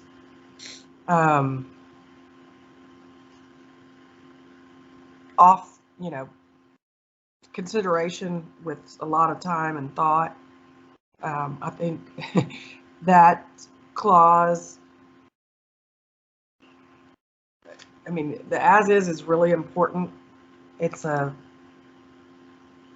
I'm not sensing any reason for further discussion. We'll move on then. Yeah. Page 77, there's a comment from a guy named Charles Kramer. Sounds familiar, that guy's name somewhere. And he's commenting about paragraph 2 of the condo form. Ron Walker section. Yeah, he's got that wrong, I think, somewhere, but it deals with the right of first refusal that some of the condo associations sometimes may retain. And it basically, our paragraph moves the effective date and comes up with an amended effective date if the parties go under contract and then later find out there's a first right of refusal out there. And then that solves that problem. I'm not sure there's any reason. I haven't heard any reason to move that. But if anyone thinks that we should do that, we can talk about it. So he wants us to consider having an auto termination trigger X days from receipt of the title work, which reveals the first refusal specifically. Yeah, but I mean, it doesn't matter when you find out. If you find out, you've got to comply with it. Otherwise, you have a problem. You have a title encumbrance, and then you have to go through the process. So what's the best thing to do, regardless of when you find out about the right of birth? Well, I mean, isn't this an educational issue as to what's the right number of days to put in the blank? Right. And the listing agent should find out as soon as they list the property if it is subject to a right of first refusal. That's more than education. That's doing their duty. Yeah, my thought is if we get more comments that this is a problem, we can address it, but not just on one. I agree. This is the only comment we received on that.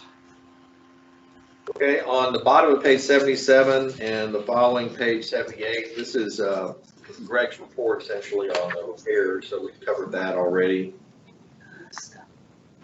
Oh, Scott, go ahead.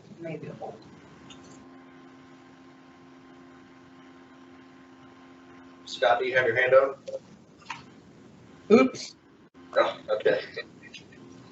All right, page 79, we have Brenda Venable, who makes a comment about the HOA addendum. I think we may have already addressed this comment.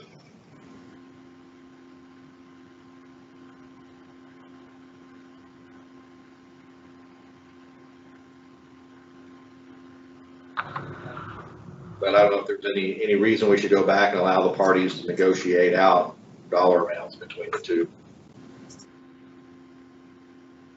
Well, her premise is why in the world would sellers pay buyers HOA fees? I mean, there's all kinds of reasons people do things in individual transactions. Who has money, who doesn't, who's under pressure, etc. Fill in the right number. Yeah, just fill in the right. Okay. Next comment from Bob McKenna. He's commenting essentially the same comment that's been out there as whether the HOA addendum creates a second type of option, another free look. And you can argue that it does, but it's the way it's been there for a long time. I don't know if there's anything further we can do with it.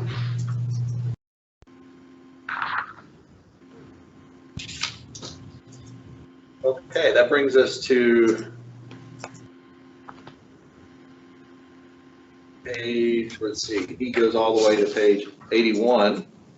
So, and then Robin Harris, I think, does a couple of things here. He has a question there about two forms, the notice to prospective buyer and the utility districts. This is one that I think that we've addressed with the change in paragraph 6, E, whatever it's going to be, where we're going to have a list of the forms there. So we'll wait for him to comment again based on our new draft. And then he raises a good question, I think, here in form 26.7, which is that the seller financing addendum? I believe it is. On the promissory note, he's pointing out a correction that needs to be made. So we should take note of that and make that correction. Abby has a comment. Oh, Abby, you have a comment?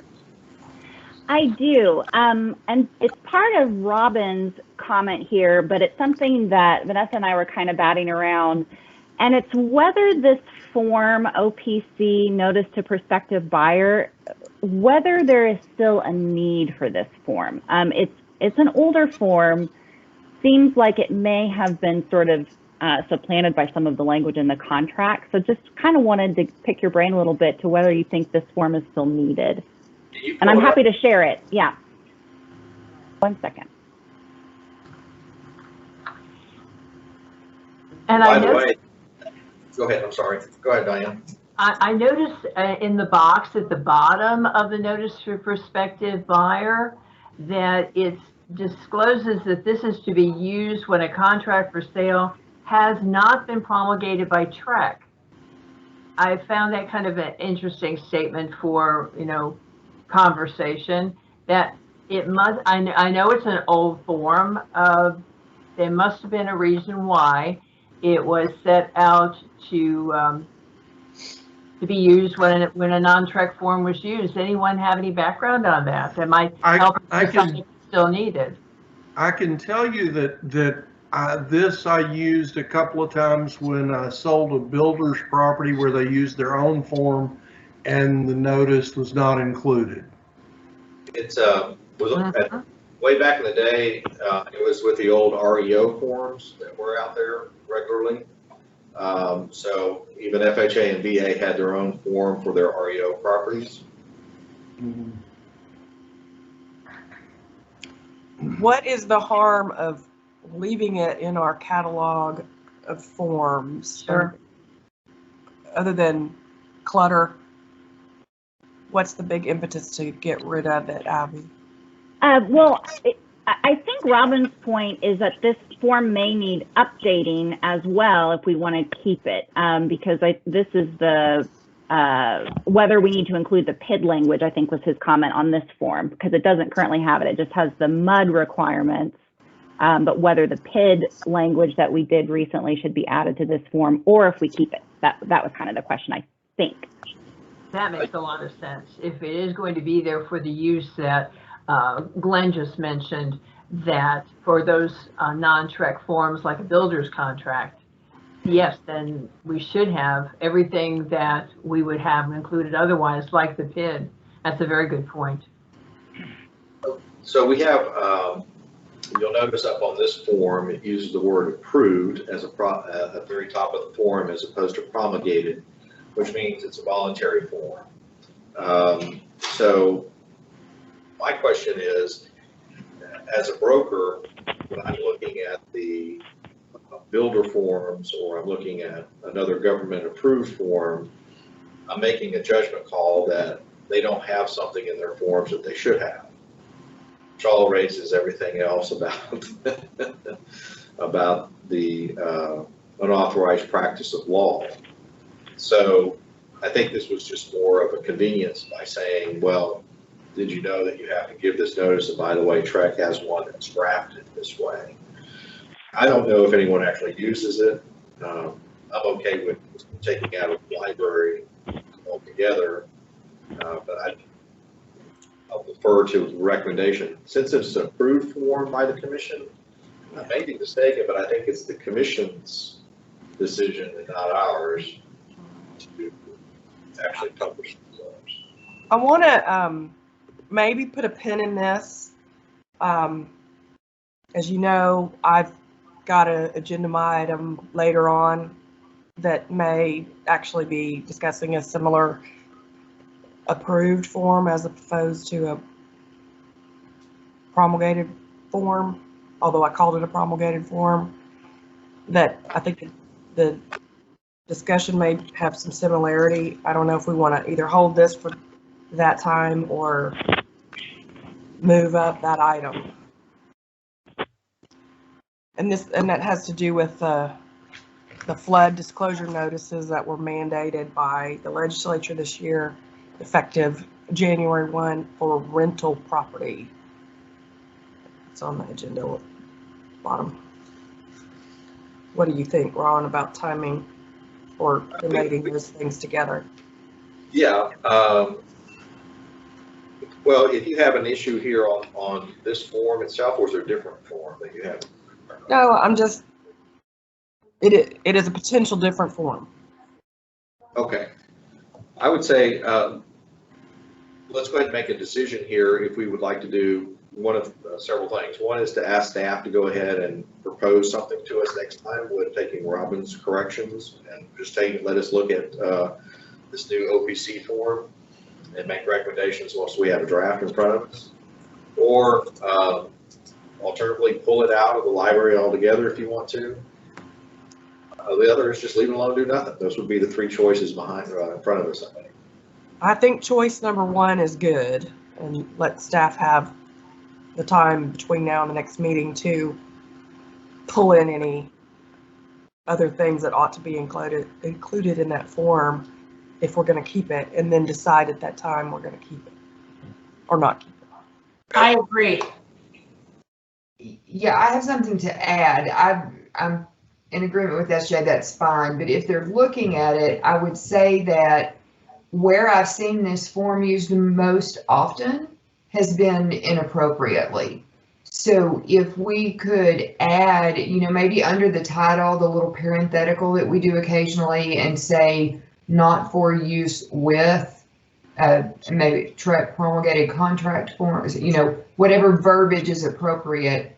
But the small print at the very bottom, they're not reading. So that would be my comment. Good comment.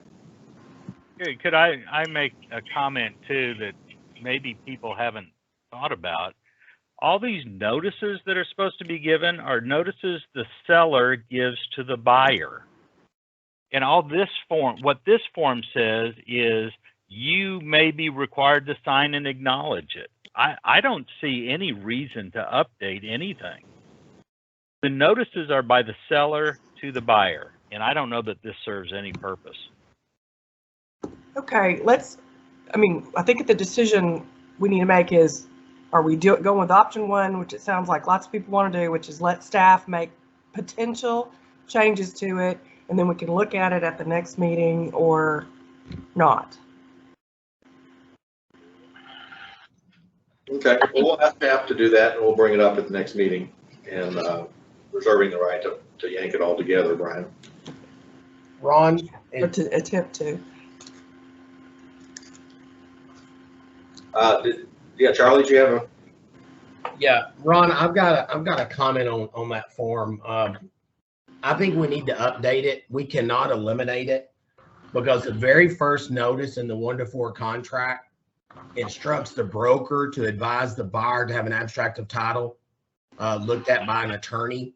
And about half our builder contracts in El Paso do not have this provision.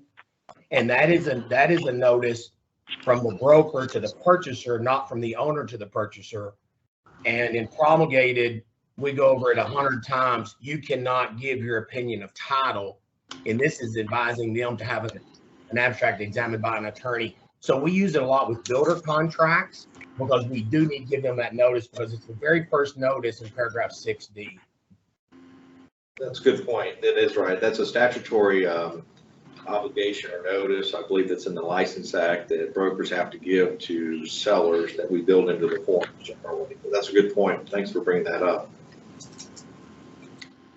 I just want to say I appreciate Scott's participation here, and I'm going to give also extra recognition. He's attended our working group meetings as well, and it's really super helpful. So thanks for doing that, Scott. Appreciate your input always. Good. All right. That brings us to Sherry Fote, her comment.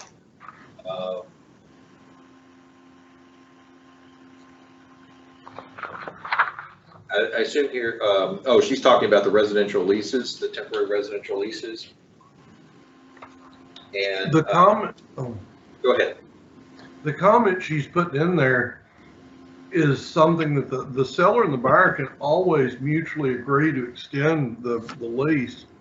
But if, well, I mean, they can in writing or whatever if they want to. It's the parties. But I don't see a point in us adding a phrase is what I'm saying, a provision. And I really don't like, you know, I think we do have a lot of sellers that misunderstand and somehow think if they can all of a sudden move out earlier, that they can pay less rent. The problem is the buyers have made decisions on moving, possession and everything at a different place, and they may be dependent on that rent. And I don't think having the ability to alter that's really going to be anything anybody's interested in. Yeah, I agree with Charlie, and we don't want them extending the lease either because it's a short-term lease. It's specifically, I mean, it's 90 days for a reason. We even in this group have talked about changing it to 60 because of lender requirements. Mm-hmm. So I don't think we want to do anything that gives them the idea that they could extend it. Now, this lease is not appropriate for a lease that's longer than, there's a statutory, I cannot remember at this very moment what it is. There's a statutory reason that this is capped at 90 days.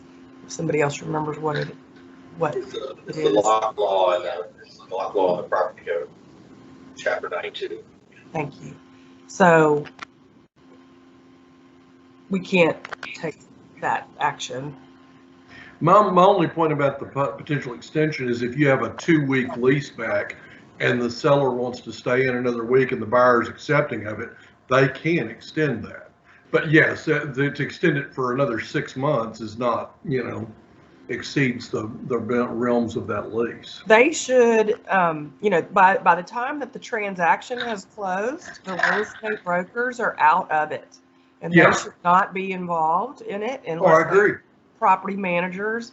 And so, you know, so this committee, you know, in our job, we cannot. I don't think we want to help getting our brokers either in the practice of law unauthorized or anything else. And yeah, maybe if they extended within the 90 days, but they need to get, the brokers don't need to be a part of that unless they're acting as a property manager. So no, as Lee says, no. Okay, so that brings us to Todd Frazier's comment on page 82. He's making a suggestion about stucco testing. Does anyone have any need for that? I mean, would that be hydro stucco testing? No. Probably. No, but very good, Brian. Very good. I haven't even heard, you know, and my former firm had the lead in most of that stucco litigation, the EFIS litigation back in the day, and I haven't even heard a peep about this in years. Just think from this committee's general perspective, we don't normally operate off of one comment, even if it comes from a former co-chair of this committee. Obviously, we need a little more, got to get past that 5% rule, and I don't think this is even 1%. All right, we'll move on. Bob Jacobs makes a comment. Not really sure what he wants here. I don't either. So if anyone else has a better idea, I think he's just making some comments about the escalation clauses and the appraisal gap. But I don't know if he's making any suggestions specifically. I think he wants us to promulgate an escalation clause. I think he wants us to make the addendum, the appraisal addendum, more robust, is the way I read his request. But he's not specific on how more on what he wants us to do. Okay. I think he's also, this is the small broker versus big broker argument. The big guys have their lawyers coming up with all these forms, and that puts us little guys at a disadvantage. And maybe we need to put a lid on broker-created addendum. Well, There is. That's sort of what I'm. There are situations, if you do it properly under the rule, a broker can hire a lawyer to come up with the standard form. that's not something this committee gets to govern. no. I think that's part of. I think this goes back to our invitation at the beginning of this meeting that we're happy to help participate in a review of the TREC rules about drafting special provisions. Great. Okay, moving on to page 83. We have a stylish comment by Sarah Jane. By the way, those are remarkable glasses. I had to comment on those. Thank you. New for the new year with full blue block from Peepers. So, as I mentioned just a moment ago, in this last multiple part legislative session, an act was passed, HB 531, which amends part of the property code, section or chapter 92, which has to do with residential leases. And so this establishes a landlord's disclosure requirement, statutory requirement to disclose some of the things that are in our seller's disclosure concerning floodplain and prior flooding on a rental property. And I brought this up after thinking about it myself. I'm working on 2 CLE presentations on updates to the real estate law. And I was called by a reporter here in Houston who has put out a story, Houston Public Radio, I'm on background, about it and what does this mean. And I just want the committee to consider, and I'm really glad that Chairman Kessler is here as well, whether it is appropriate for us to get in the business of forms for leases. I actually am tipping towards, I believe that in this situation, it is. As I explained in my note, you know, we have followed the legislature's statutory requirements for disclosures and promulgated forms. This is that. It is not for a seller, but it's for a landlord, for a tenant. We do not promulgate a lease form at TREC other than the short-term forms we just talked about that are associated with and have to be part of a sale transaction. And we do that for reasons, I don't know all of the historical reasons, but we haven't been in that business before. I'm not suggesting we mandate a lease form, but I am suggesting we promulgate a form, and there's not much to think about. It's statutory language. So we just drop that statutory language into a form so that it's available for landlords to use, whether they're involved with a broker or not. You know, our forms are available to the public, and I think that that would be helpful. To my knowledge, so far, only the Texas Apartment Association has put out a form for their members only. So the member apartment landlords have put one out. I don't know that Texas Realtors has addressed it at all. Yes, Even if they do, okay, but even if they, yeah, actually I did know that, sorry. Abby did tell me that, sorry, little COVID brain freaks there.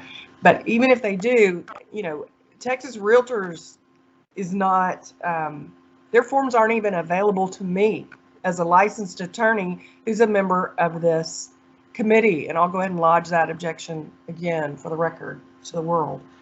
That, but, you know, I'm not a member of that.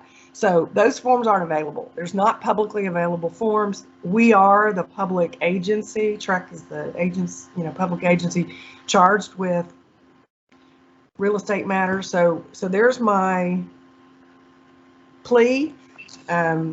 Staff was kind enough to include for us, so you didn't even have to look it up, the language out of the statute, and it's real simple. It's are you in a floodplain or not, and has it flooded before or not? There is already lots of yapping going on with the elected officials in trying to get re-elected officials about, is this good enough? What if it flooded 6 years ago? Why shouldn't that have to be?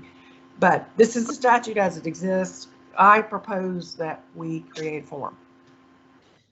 Abby, can we put up the one that, or Vanessa, the one that Texas Realtors did? Because I think it pretty covers it. It might have to be promulgated, and there might be a couple more changes in it, but I don't actually have access to that, so apologies. Oh. I think that SJ is absolutely correct.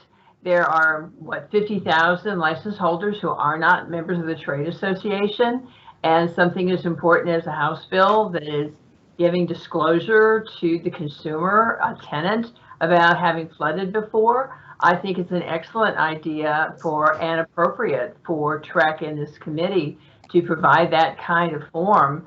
And the Texas Realtors form is taken from statute. It's very simple. And I think it would be an appropriate move on our behalf. Can I ask a question here? Does anyone know, I haven't gone back and looked at the statute or the application of it, do we need to put this notice as part of our temporary leases? I think we do.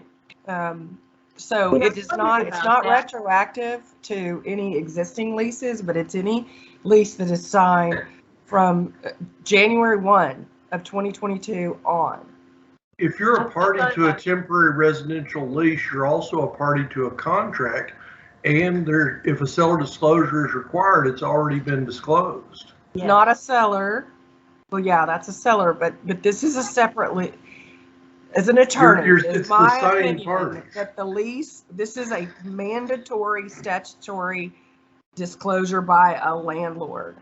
If I fulfilled my requirement as a seller to disclose to you the flooding characteristics of the property, that is also disclosed in that lease, is it not? No, it's not. It's the same parties, and might be, Charlie, might be, but the lease does not include the contract for sale as an addendum, as part, the sale contract is not part of the lease. The lease is part of the sale contract. And what if it doesn't close, okay? And, and we have temporary leases that are before a sale or after a sale. They can be to the potential buyer, comes in as the landlord. You can shake your head all you want. Oh, I just legislature. It's my legal opinion, and I think it's right. Your legal opinion is better than mine. It is right that, there's a requirement. I think it requires both. It probably does, and I think it's a wise decision to make because we're dealing with landlord-tenant rights and rules under the property code, which this new House rule may take it one step beyond. We're better safe than sorry to have it provided for that use as well. Diane, it's not a may, and I'm not trying to be argumentative here, but this is not a may. This is a shall, and it's already a law. Well, I'm saying I agree with you. Yeah. Oh, look, we've got it. So I have a question. Either Vanessa or Abby, from your perspective on the council side for TREC, I guess I'm not opposed to looking at it if we feel like we need to do it, but since we're not in the business, at least of doing lease forms outside of the temporary one that's on the contract, what are y'all's thoughts about whether it's appropriate for us to go into this pool here?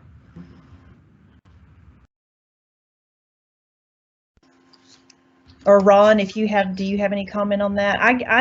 When I first saw it, and SJ, I will totally defer. You've obviously looked at it a lot more, so I'm not necessarily disagreeing with, obviously the notice needs to be given, but I just didn't know, or is it really our responsibility to get involved since we're not in the business of handling lease forms outside of what's attached to the contract for temporary purposes? If not track, who? Right, so I think this was one of the, SJ had brought this up to Abby and me before sending comments, and I think probably the core question, Brian, I think you just said it, if not, then who? But then we were curious as to the three of us not having the same history as Ron, or anyone having that same history. What the stance has been historically, where this would fall. Abby, feel free to add to that. Well, I think SJ's already hit it. The one form that I can think of is the one we just covered with regard to the notices that we were attaching concerning the Chapter 49 notices, that there could be other ones that are there. So there's no harm in doing it. It's a statutory form. We just cut and paste right out of the statute, and we can put it up there. And it's for lease transactions. Because most of the leases that are out there, well, all of the leases out there, they're going to be non-TREC forms out there. I think that we just have to do this as an approved form, obviously not a mandatory form, but it's just a convenience out there that could be available to the general public. Right. Lee's had her hand up for a while. Thanks, SJ. I also agree that this is a time where we need to make an exception and just help the public out by having this form. Mm-hmm. I also do have the question in my mind, though, of where does it end? Because flood disclosure is not the only thing that a landlord is required to disclose in relation to the property. There's, as SJ pointed out, the lead-based paint. I think in Texas, we also have a statutory requirement, and I am not in property management, so don't throw things at me. But I think there's a statutory requirement about smoke alarms for the hearing impaired. There's some, I mean, I just think there's a few things, and I'm wondering how we figure out what they all are, because if we do one, we got to do them all. Well, I would agree we have to do all if the legislators told the public in the law that there has to be a written disclosure given. Okay, which is what this new law does. And maybe, I'm just thinking here, maybe we put a working group together, which I think I'd be happy to serve on since it was my idea, of just a very few people to review the statute, the whole Chapter 92, which is where all of those requirements are, Lee. That's a great point. Well, where all the Texas requirements are. You know, the lead-based paint is a federal requirement, but to review that and see if there is anything that meets that same standard of a required written notice, and put together the form, which, I mean, it'll either, you know, include just the one or the other things as well, and then present it. Is that something, Ron, that I see Bo waving? Yeah, I just want to open the question and don't read into anything that I have an answer to this question, because I'm not sure I do. I can see the history of our committee not taking these forms on as I can see why that conclusion was reached. Mm-hmm. Why are we changing that? And again, don't read anything into my answer. I can make an answer as to why we would change it, but I just at least want to have that conversation. Right. Why are we now changing that long-standing? The way I understand it, and again, without doing, I have not read the entire Chapter 92 with the purpose of, since this has come out with the purpose of answering the question that Lee raised and you're also raising, is I don't believe that there has been, I'm not aware that there has been a legislative action requiring a disclosure of this type, a written disclosure, before. I don't believe that that's happened in the past, and therefore there's not been the need to act. I may be incorrect, but there certainly hasn't been during the last 10 years. So that's what I got on that, Bo. In the distant past, my company has done property management, and at that time, I could not imagine being a professional property manager of multiple properties and not being a part of some organization that keeps me abreast of what the varied and length and requirements might be. It's hard for me to believe that there are licensees that are not a member, and I'm not saying just Texas Realtors, there's bound to be some other property management organizations like the Texas Apartment Association or something that also, I don't know that it's necessarily required of TREC to resolve this issue and deal with this issue, except for the temporary residential lease. If we need to put something in there, Charlie, a the provision. issue isn't just our licensees. Again, our charge, if you go and read about, first of all, about TREC, in the Real Estate License Act, and about this committee, and it's a fact, our documents are public. These are public documents produced by a Texas government agency, and it is part of our charge to serve the consumer directly by putting these forms out there. So I'm not worried. I'm not really that concerned as much about our superstar brokers who are also realtors and who are big enough and have their own lawyers, or they're, property managers and they're members of all these other organizations. That's not who I'm worried about. I'm specifically not worried about them. I'm worried about the public is really the number one thing. Yeah.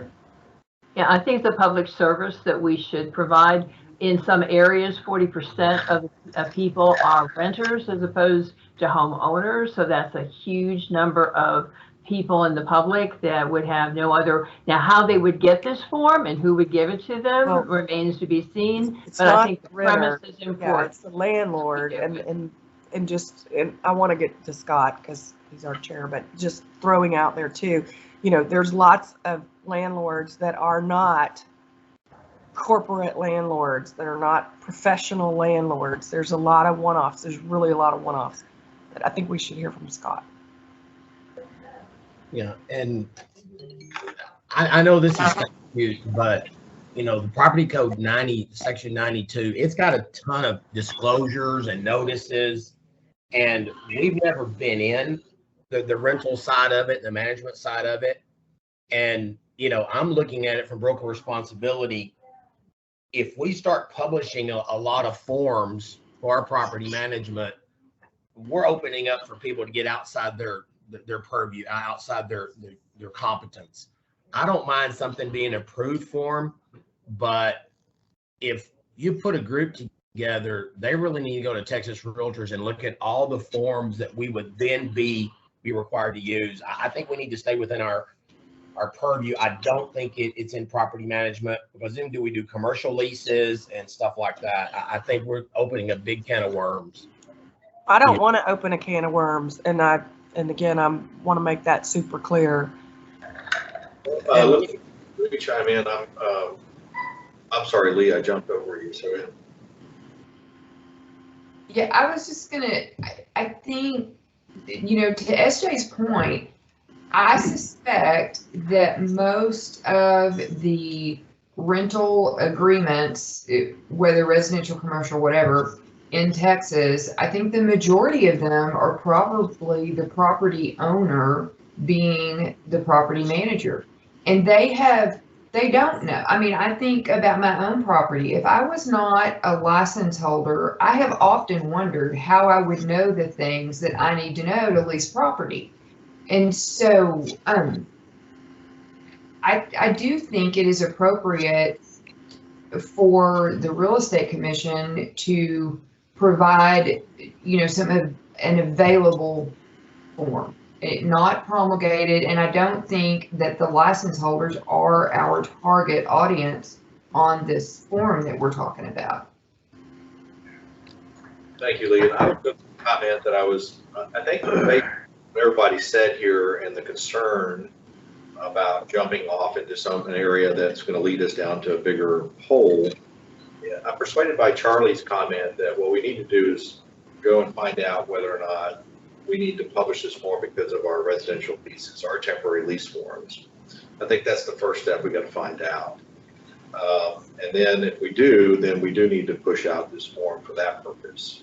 And then that solves that question. And then I think we have the bigger question of, do we get into the residential lease or commercial lease form draft business, which I think we need to take probably a different time and have a further discussion on. Well, and I agree those are important things, but I also suggest that to be helpful, that we not sit around. Like, this needs, in my opinion, this needs to get decisions made and prepared and published, and I'm 100% fine with it being an available form other than for the temporary leases. But this needs speed. Again, I'm going to recommend that we make a working group, and I'm going to recommend that I lead it, and I'll get back with an official answer, which I can tell you already is that it covers our temporary lease. But we can get back with that, and with a form and with the answer of, is there anything else that falls in the same mandatory category or not? But I think we need to have this ready to go soon. Okay, let me make this recommendation here. We can have staff draft up a draft just for the next meeting, because it's obviously just a statutory form that the language is given. And then in the meantime, if we can go and research this issue about the applicability to the temporary residential leases, I think that's going to make the decision about this form for us immediately. If it's not, if we determine that it's not applicable to the temporary residential lease forms, then we have another question to answer. Does that work? Can I also say, for the temporary residential lease, my preference would be that it be an added provision, because it should apply. If it applies to all the temporary residential leases, not an addendum to an addendum. And I actually like that a lot too, instead of having to have another. I mean, I think we should put it in we should do change to our form leases regardless. I think we should do both. Charlie, can you restate what you just said there? I was just saying, if we're going to, if it applies to the temporary residential leases, it should be a provision within that lease. We shouldn't have, because it's going to apply, I assume, to all of them. You have to do this. So if it applies, then just put it as a provision so that we don't have an addendum to an addendum. It does say, I think the statute says it has to be as a separate notice. So really, it can't be in the body. If you look at page, page 85. Treated like another, yeah. It says page 85, subsection E. Must be included in a separate written document given to the tenant at or before the execution of the lease. You're right. E. Oh my God. Page 85. Okay. All right, let's take that back out. So, but anyway, I think there has to obviously be a question in terms of a reference to this additional form anyway. But let's do the homework, and in the meantime, we can we can draft a form up and come back and answer the big questions. May I ask a question of those brighter on the committee? On this legislation, if we have a property that in no way has any of these issues, we still are required to have this? No. No, okay, then okay. That's my opinion, but we can get a formal answer to that. Yeah, because it said this is the Texas. I think it has to be attached. Because you're answering the question, the landlord is or is not aware of the dwelling. Because the Texas Realtors form at least says is or is not. Yeah, so you have to check the box. I'm backing off of that. We were instructed it was more like another disclosure, so the owner or the landlord, whatever, fills it out just like another disclosure. Right. Y'all are yes or no, and we're done. And I do it on all leases. Right. I'm taking back my erroneous COVID comment here. It is required. So, Ron. We're going to take that approach. Let's do our homework. Staff will come back with a draft form. And I think it's important for us to ascertain that question about our lease forms first. And then obviously we can send wherever we need to the commission. And just to finish the next question, if we do propose a form like this, if we want to send it on to the commission and it is not a promulgated form, it's one of these approved forms like the one other one that exists, is the process for that faster or is it the same?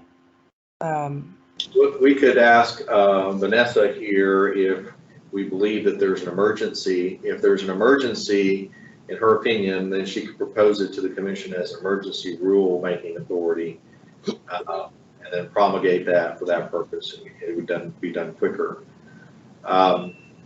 It has been done in the past when the commission has run up against a time limit, which we already passed on this one. And that's the reason why I think it's important for us to look at our, to be absolutely positive whether or not it applies to our forms or not. Now, if we come back to the conclusion and say, no, it does not apply to the temporary residential leases, then I guess we have the next question of saying, okay, so it doesn't apply. Do we want to have it apply to our forms anyway? That could be another question that we address. But that just, that'll add another page to the temporary residential lease form.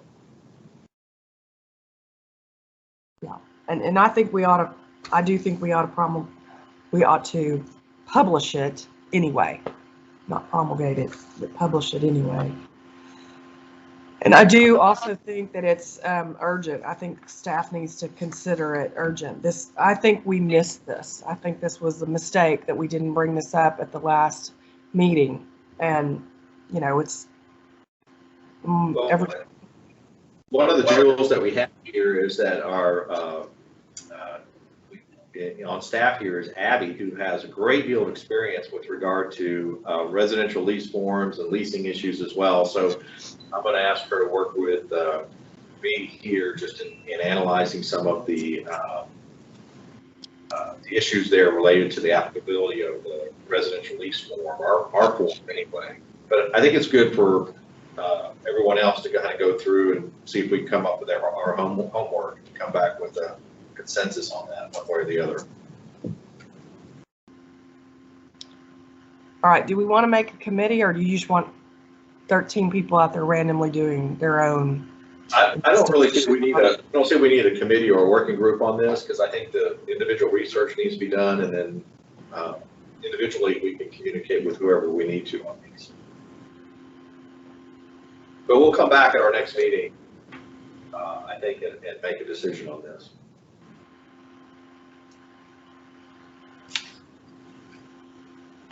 All right.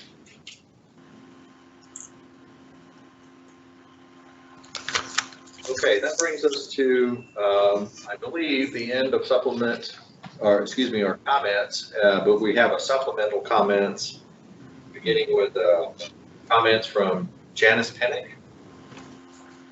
Have that up.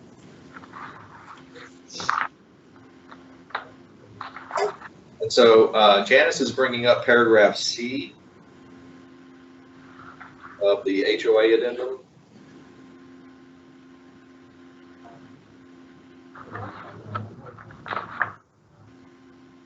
This is a 2-month future dues, and she's mad about that with the prorations.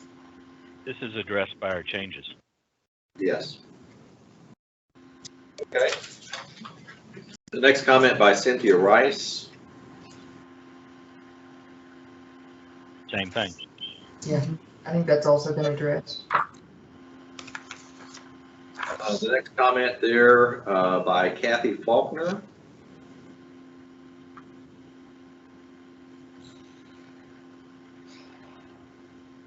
We've discussed this over and over. Okay. And it is a broker's responsibility to fill in the date. All right, we'll take those up. We won't move past those. Steve Davis there.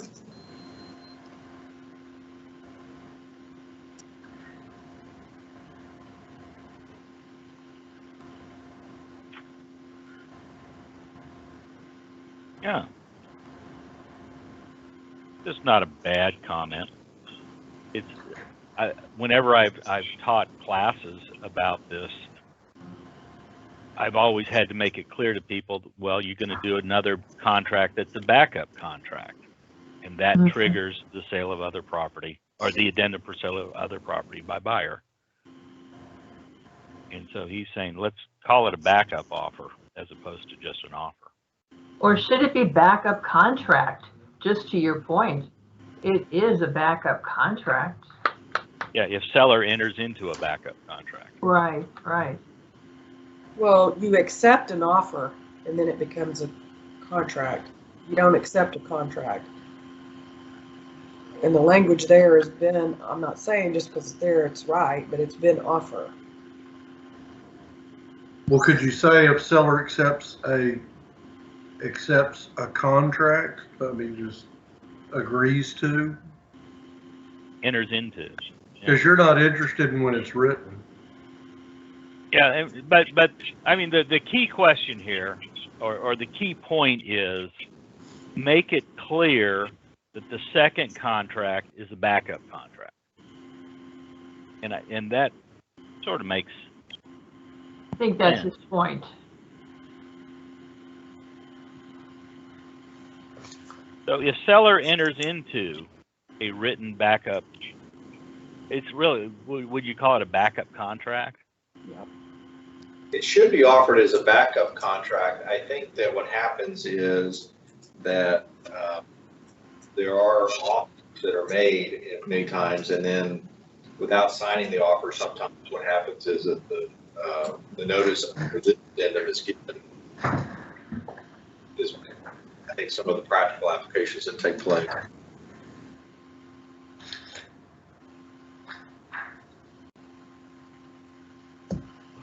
So you have a contingent contract, and then the seller is willing to accept an offer. That's Well, how about this? If we say, if seller accepts a written offer for a backup contract to sell the property, just add the phrase for a backup contract.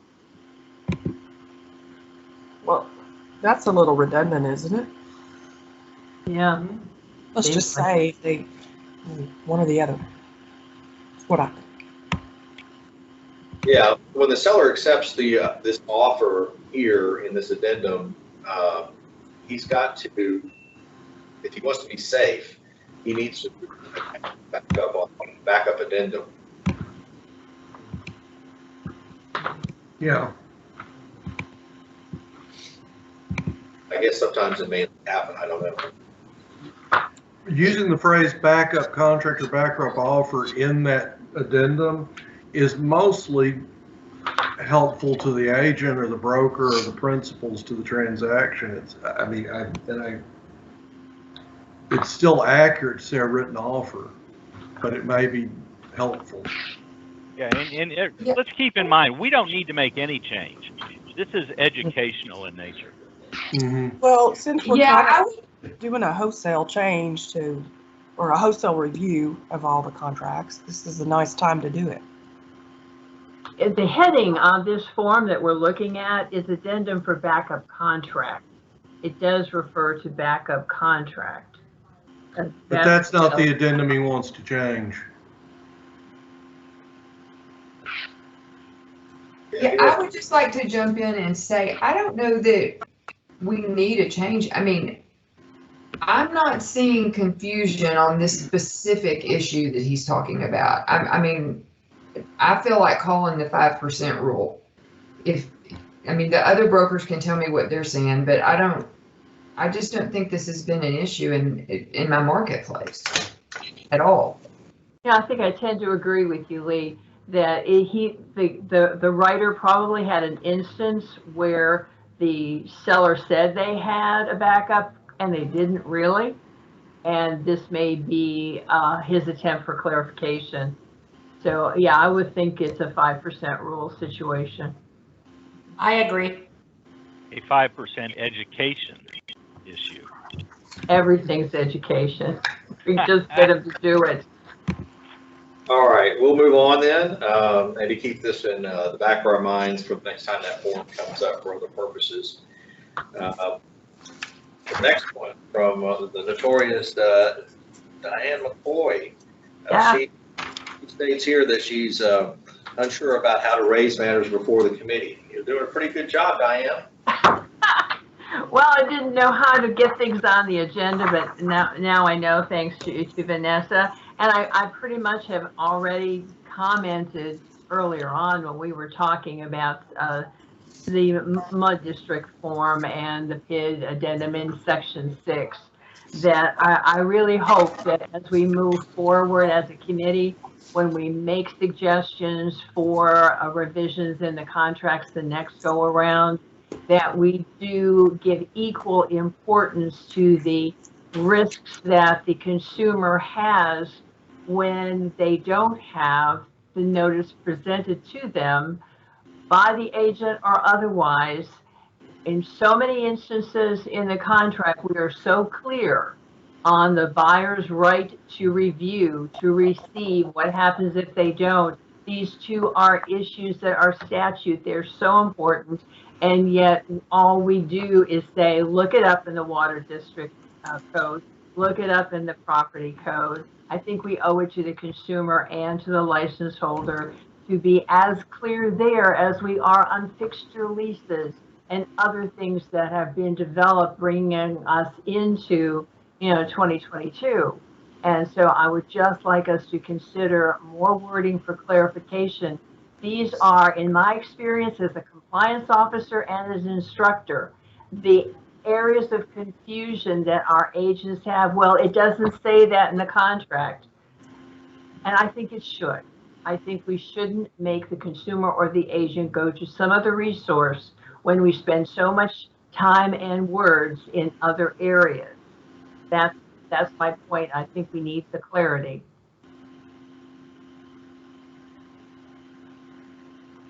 Any comments?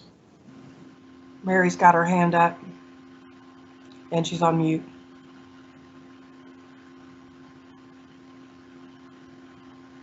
It wasn't supposed to be up. I'm good. So is this even an area that we are going to be open to considering? I think we ought to talk about, Ron, what I understand, what has been the position of the committee for making changes to the contracts, just generally, and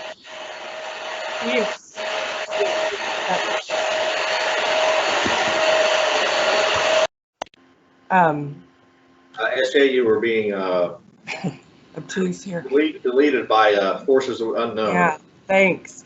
So here's a concern about statutory language being added into the body of the contract, Diane. Statutes change a lot. Frankly, I mean, I write a paper on this that needs to be updated, but there is no more active change to statutes than those in the real estate world, mostly because of, you know, this industry's incredible lobbying efforts. So there's statutory changes all the time, and if we actually dropped language into the contract to track the language, so you didn't have to go pull it up. One, it would make these contracts even longer, which is not a good thing. And two, we would have to monitor the heck out of it for changes all the time. So it's, at least in my time on this committee, we've not done that on purpose. We don't drop in statutory language into the contract form unless it's like a disclosure form, you know, that has the language laid out that we have to copy, like seller's disclosure. We only follow the statute.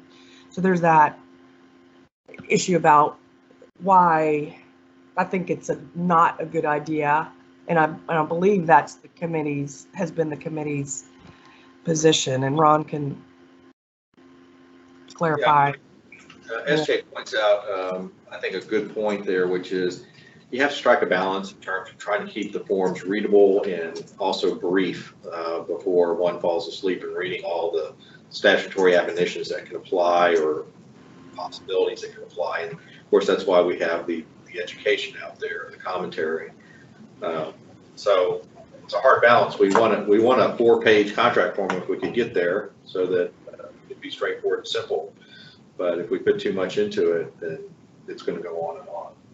So are these two areas, when there's one of our members has written on our committee, written a book about I think there's 39 ways that the buyer can terminate the contract and receive their earnest money back.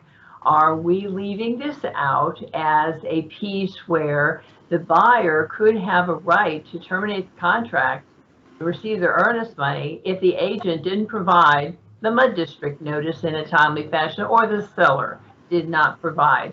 Are we leaving a very important loophole that we owe it to the agent and the consumer to make it clear to them the importance of the delivery of that information? That's basically my point. Yeah. Well, if the question is we, TREC, are we as an agent, committee of TREC, TREC has all kinds of departments, and one of them is education, and one of them is enforcement, and just one of them is this committee, whose purpose is to promulgate forms. And I am very, hold on, let me finish. I am very concerned if we put into the form statutory language, I don't think that's going to fix your problem of having, I think it's going to make it worse, having agents try to explain the law that they don't understand. Just because you write it in the form doesn't mean they're going to understand it. I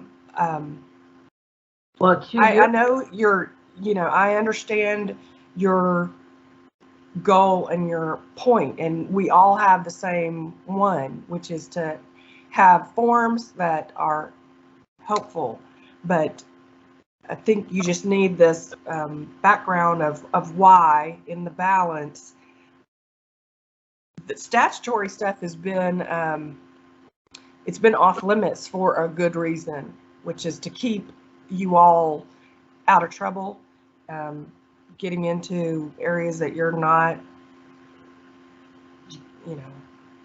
put you in practicing law, to keep the balance of the forms short, and to keep us from having to redo the forms every time the legislature meets, which is every 2 years. It's just not a good idea on that issue, the statutory issue. And I understand about the issue of education, because that's what we try to teach in Legal 1, 2, and broker responsibility. But when it comes to the consumer and the contract forms and just information, I think that contracts is what I'm really talking about.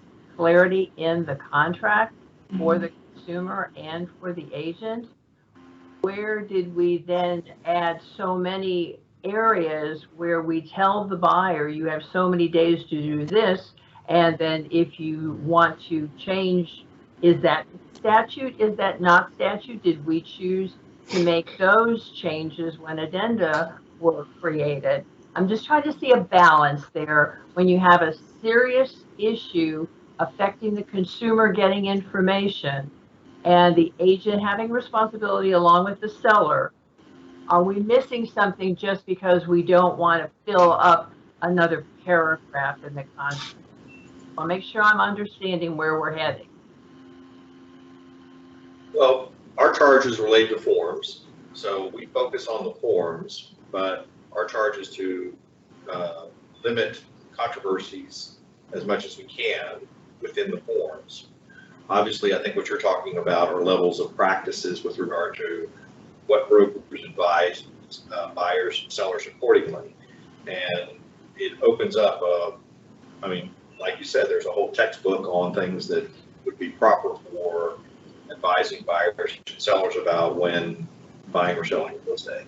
So I think we struck a fairly good balance because you can reference people to the statutes. People can look them over if they're confused, and they can seek the assistance of brokers or counsels to better understand that. Yeah, this is not a fixable problem of being able to educate the whole public and, you know, or even fix every potential legal problem that a licensee will come up with. That is why it is, I believe it's mandatory that we include on every one of our contract forms that the parties should seek legal counsel. So I don't think you realize how many problems adding statutory language into the form would cause. It is really the best way to do it, to refer out to it. And I don't know the answer to your question on every single provision that's gotten into this form. I can't remember when or in the forms, I can't remember when the committee was formed. I think it was in the late 70s, maybe 77 or 79. And the form was 5 pages long at that time. So not really sure it is where it is. You know, that's an interesting question of how did everything come in. We're trying to document as much of that as possible so that we're not just relying on memories. I've got a cough. I think Charlie will remember those old days when the first forms came out, were legal paper and were 1 page. That was it. Okay, with that, Diane, we'll move on, and I believe that ends our, Vanessa. Abby and I would like to exercise our, I don't know, authority, power. Please, will you answer this question for us? Abby's going to bring something up as it relates to language and as it relates to RSCs, soon to be known as something else. Abby? Yeah, so just something we wanted to make you aware of. So as you might recall, the regulation oversight of residential service companies transitioned from TREC to TDLR, the Texas Department of Licensing and Regulation, and that was effective 9/1. And you may recall we made a change in the contract corresponding to that legislative change.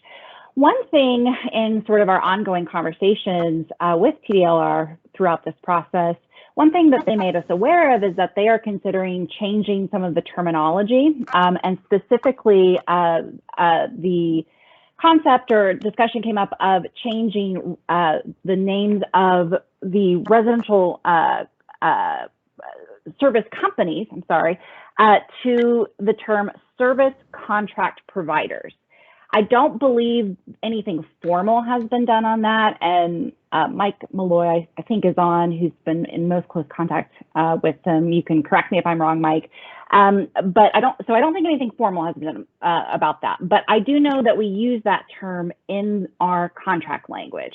So something just to make you aware of, if you think that might in the future become confusing because terminology is being changed, we may need to look at updating our language in the contract as well. Just wanted to kind of give you an update on that.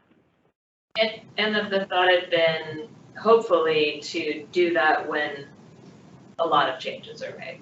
Right. To hold steady for now. I mean, obviously for now because the change hasn't happened, but should it happen, you know, I think we can push some stuff out, educating folks, but making that part of what I imagine will be bigger changes down the road. Did they indicate any willingness to cooperate in terms of the effectiveness of any terminology change with us in our process of the forms? It seems, I don't know, and Mike, if you're on, if you know anything different, it seems like they were interested in doing this in the spring, but I don't know if there's been any coordination or if there's been any discussion about that. And Mike, if you're... This is Mike Malloy, Director of Enforcement. The last time we talked to the folks at TDLR, the industry itself is pushing this. And they want this to happen faster than I think TDLR had like a couple of year timeline or something like that. But the industry wants it changed sooner. So I don't really have a good gauge on it. I mean, we could probably reach out. But I got the same feeling as Abby. It's probably going to happen at least at the very minimum at some point this year. Is Brian still over there at that agency? Yeah, I think he's retiring there this year, something like that. That's what I heard. Well, I think it would be helpful from our standpoint if they would at least, well, number one, we can go and offer a comment. That won't be a problem. And tell them about the need for cooperation and lack of confusion, which should be a consideration of theirs. But I sure would like for them to be able to take that into account, that they give us some time to go ahead and to work those changes in. I'm not really sure I care what they call themselves, right? But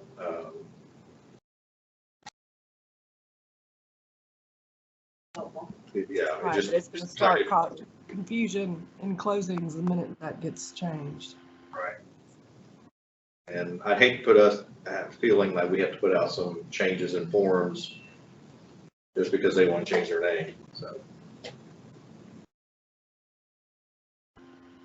And again, Ron, the process is once we let loose from this committee, some proposed change to the form gets published in the Texas Register. It goes to, well, I guess it doesn't get published yet. It goes to our bosses up at the commission as a whole for their review and their approval and their comments back to us and changes if they want changes or not. And then once it's approved, then it's published in the Register. And then after a certain period of time, I can't remember, is it 45 days, becomes right. They can go back and adopt it, sure. So there is a longer process that goes along with that I hope they're aware of. That's the reason why I asked if Brian was there, because he's aware of our process, I think. Yeah. Lee's got her hand up, Ron, and has had it for a long time. Yeah, my question is not on topic. I was having some technical difficulties at the beginning of our meeting, and so I missed agenda item 3, and I was just wondering if that decision was made. And you were elected. You know, no, I'm not an attorney, so. No, that was deferred to the next meeting. Okay, thank you. John George isn't here, so we wanted to have all the lawyers here to vote. Understandable. Okay, I think that brings us, unless anyone has any other items on the forms, that brings us to item 12 regarding recent court cases. And I didn't do a check to see if there had been anything, and relied on our staff and other good attorneys out there. Hearing none, that brings us to future meeting dates. Do we have dates on? Hey, before we discuss that, could I bring up something that I just wanted everyone to be aware of, and it might be something that we need to discuss in a future meeting, Ron. Okay, go ahead. You may all be aware of a new law that became effective January 1 that allows a buyer to place the homestead exemption on their property when they buy it, right? Right. And the common scenario is it's mainly new build deals where I buy a new construction home from Pulte Homes in March, and I'm able to put the homestead exemption on my property effective as when I closed the deal. And everybody was really excited about that new law because it's going to expand the homestead exemption for home buyers, especially with new construction deals. The rule had been before January 1 that the homestead exemption is determined as of January 1 of the year, and it continues throughout the year if you have homestead as of January 1.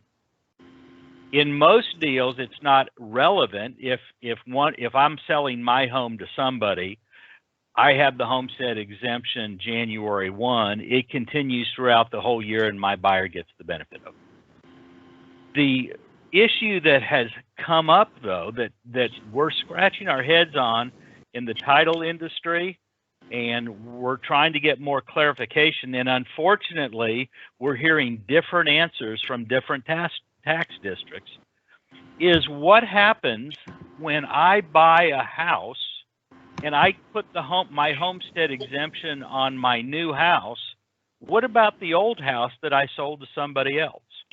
Will my buyer still be able to claim the homestead exemption for the remainder of the year? And there's a split of authority because nobody really knows the answer right now as to whether or not the tax office will go to my prior house and say, sorry, new buyer, you just lost your homestead exemption because your seller took the homestead exemption and put them onto his new property. And that could create some real issues on prorations. And how do we handle prorations on deals? The people in the title industry are trying to get some guidance from various tax offices and trying to reach some sort of consensus as to what's going to be out there. But I just wanted everyone to be aware of the issue, and it might be something that we'll need to revisit in future meetings, because it might mean we're going to have to do something with respect to our proration provisions. It's the same issue we faced, I think, with the over 65 homestead, which has been allowed to do this for years. Yeah. It's complicated. What do they do in that situation over 65? I get questions just from a realtor's perspective. I get questions from the title company saying, are these people going to apply for a homestead on over 65 on a new property? And if they say no, then that's how it sort of resolves itself. If they say yes, it can get convoluted a little bit. I mean, if you ask me, they should both get the homestead exemption, right? But well, what if it's an investor buying your home though, who isn't going to occupy it? But the issue for this committee and in our language that we're talking about that might be affected is the proration language. Exactly. And the proration language in the contract essentially says the parties are going to have the amounts prorated by the title company. However that happens, and any corrections, the parties are going to work out, and whoever owes the other one money is going to pay it in the next year. I cannot imagine a scenario where this committee is going to change that language. I think it's obviously interesting, and we all need to be, aware of it. But y'all can write it down, and if I'm wrong and Brian gets to get this committee to change, y'all can say, I was wrong. But I just don't see how that's going to change for this committee or for this or for our documents. There's no way to solve that problem for any scenario, for any kind of homestead, non-homestead, whatever, Maybe. at the time of the closing. All right, we'll continue to monitor and see how that affects everything. Oh, Scott, did you have your hand up? A potential future item. Yeah, are we on future agenda items? Right. Okay. And this is probably, I'm a recovering broker, okay, and been practicing real estate. I thought the correct way for a while. I've not passed the bar, especially on Friday afternoon. The new Legal 1 talks about notices in paragraph 21, and we've always put the seller's information there, the purchaser's information there, and we've always notified the other broker on terminations prior to 5 p.m. or moving from backup to position to first position, selling house or whatever. This talks about sending the notice directly to the other party, the seller or the purchaser, according to paragraph 21. And I've read some correspondence Ron's had with Avis and Carrie, and I'm recovering from the way we've always done it. But we've always interpreted notices in paragraph 21, referencing the notice in paragraph 18 for title notices. And I tell you what, I have never terminated a contract because I've always sent it to the other broker and not the principal. And so I think it's something, I don't know, Lee, have you ran into it, or Diana, have you ran into it as far as when you teach Legal 1, there's like, oh crap, anyway, I think it's something we might want to look at when we open up the contract.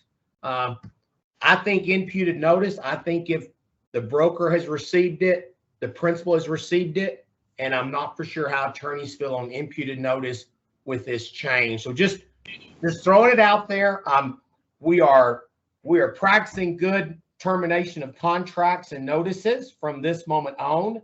But I think it's going to be a oh me and an amen problem when we're teaching Legal 1 over the next year and a half. I'd love some comments. Yeah, Scott, what do you mean change? What change? Well, we've always put the seller's information there or the purchaser's.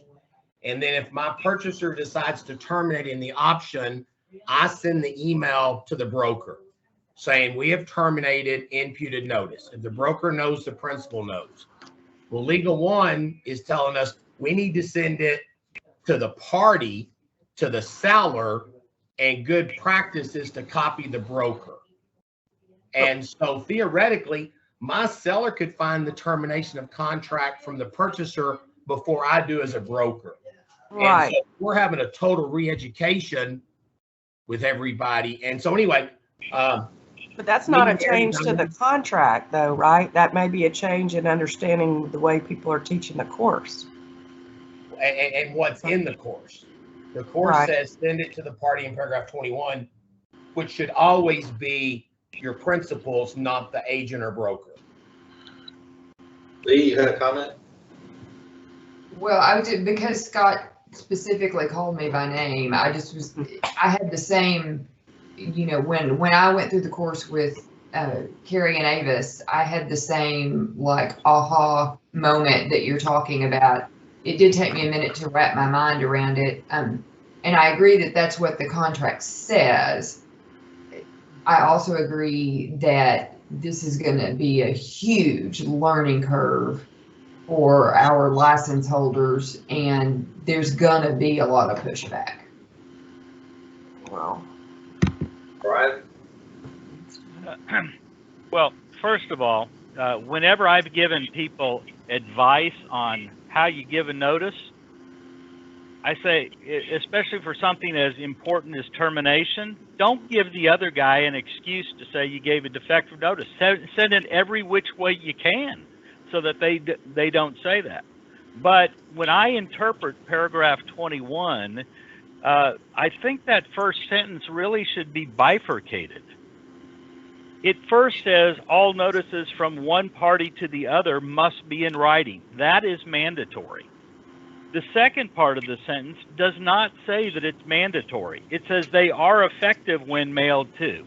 So that is a safe harbor. If you comply with the notice provision in paragraph 21, then you have given notice. but nowhere does it say that that's the exclusive way of giving notice.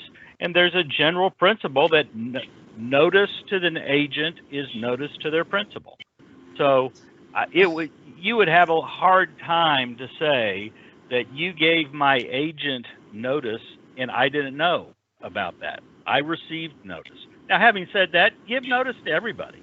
I mean, but legally speaking, I don't know that 21 goes so far as people say that if you give notice in some method other than as provided in paragraph 21, it's not effective. Heck, in half the contracts, they don't fill in anything. Does that mean you can't give notice? That's my 2 cents. Yeah, I would just say in class, what TREC is training the trainers is all notices. Yeah. Not just, the ones that we think are, more important. All notices. Must be in writing. Right, exactly. Must be delivered directly to the consumer, not only through the agent. Right. Okay, and I 100% disagree with Brian that 21 doesn't mean what it says. 21 means what it says. And all notices should be sent to the buyer. And frankly, what's usually on the form, I'm looking at one that doesn't have it on there, but it usually has and the attorney. If somebody has an attorney, they're listed on there too. This is not, I don't go to your training, but I'm surprised. This is a surprise. It means what it says. They ought to be given for a formal notice that needs to be given under this contract. It needs to go directly to the buyer and seller at the address they put. And if they don't put one, yeah, you're not in trouble if you don't send it somewhere they don't give. But this is not a big surprise. And it means what it says. Brian. Brian. Your hand up. I'm sorry. I just forgot to take down my hand. Well, this issue raises the question, which I think we can either talk now about or we can talk later about. Paragraph 21 in more detail. The question is should we simply state in there, because it says to buyer at and to seller at, so it is referencing the parties. And then, like we do in many other forms, put in with a copy too. Should we add that language in there so that the brokers also receive a copy of the notice? That's awesome. Yeah. Good. Yeah. No. And the attorney, if there is an attorney on the. Yeah, they're on the next page. If you look over. Look at the right page. Yeah. Not everything that goes back and forth is a notice. So don't, flip out for the licensees. Every single thing is not a formal notice. I think it's good to do that, but be careful. I don't want people to say, aha, you didn't give me a notice because you didn't do this, this, this, and this. I'm more liberal. It's got to be in writing, but effectively giving notice in writing so that they get it, what difference does it make? And does that, don't eliminate the effectiveness of a notice by being hyper technical. Let me let Tony. He had his hand up. Tony? Yeah, let me give it a shot. I've been quiet for the last 4 hours. So I kind of agree with the original interpretation. What is complicated about this? I don't know what the problem is. It says what it says. If you want your notice to go to your RE/MAX agent, to buyer at the RE/MAX address, the RE/MAX name, the RE/MAX. If you want it to go to SJ, you send it to SJ. I don't know why it's that hard for a party who's going to contract to something to talk to their agent like, hey, where do you want to get your notices? You're getting everything already, sellers, disclosures, etc. Just have them go to RE/MAX. Great. And we sign at the bottom of the contract. We contractually were bound to accept our notices at RE/MAX, at my cousin's house, at my mother's address, because I'm always moving around, whatever. I have an apartment, I'm moving, but I got a new one, I want the new address. Why are we even talking about this? This seems so straightforward. Why are we going to over lawyer or over talk this one and then say, oh, and also give a carbon copy to the other guy because I didn't fill in his name in the spot in front of it? Let me ask I you this, agree John. with all that, but you know, Tony, I think having it's not a not even fill in a blank, but having with a carbon copy to the agent, just to have that as part of the promulgated language, the boilerplate language. I think that's okay because, you know, the licensees have requirements, and I'm sure somebody's going to bring that up. You know, they have a requirement that they can only talk to the other licensee, and they're not supposed to skip over the represented party and talk to the party directly. And so they may be concerned that if a licensee is acting, let's say, just for the seller, you know, they're worried about talking just to the buyer. Well, this gives them that permission to do that if they're the one giving the notice. But I'm okay. I'm not mad at it having a carbon copy go to the agents if there are agents that are in this contract. So is the underlying theme that agents are pouting they don't get to know about it if someone breaks the deal? And then they're like, oh my God, I wasn't in the loop. I had no idea this was all falling apart. I think the big issue is that the training is pointing it out. You know, now that we have the people that are involved of the legal update are two pretty experienced, you know. I took the legal update course. Yeah, I mean, it's the former chair of TREC and the former general counsel. So they're following the contract as they're supposed to be done, and maybe that training was different. I'm a TREC instructor for legal 1 and 2 brokers. Well, you've been doing it right the whole time, I'm sure. Well, no, I'm not saying I'm perfect. I'm just saying, like, I just took that course to be a TREC instructor for legal 1 and 2 and how to teach it. Right, but the reasoning, I mean, if nobody's asked this, but the reasoning, you know, if I am a party and I'm not interested in having RE/MAX get my notices, I want mine. If you're going to terminate the contract, you better tell me. Agreed. Or You know? put your name in there. That's right. Fill it how you want that's it. important. That's why this is here. That's why it's been here for ever. We're just thinking about adding it to the give to the agent too, so they're in the loop is what the point is. Right. This has been a problem for many decades. It's the same question that's popped up over and over again. Lee, I see it, and your hand up, and Mary. Yeah, I would say the other, I mean, yes, many agents have the concern about, you know, not seeing the notice before the client, et cetera. But to me, the bigger concern, and again, I'm not arguing the rule. I think we've got to send it to I'm not arguing it. The concern though is when I send notice to someone else's client, that client starts responding to me and trying to communicate with me, and I have to shut that down appropriately. And so it's just something we're going to have to learn. I don't advocate for a change in the contract. I just think Scott probably brought it up to, you know, make us aware that it's an issue out there.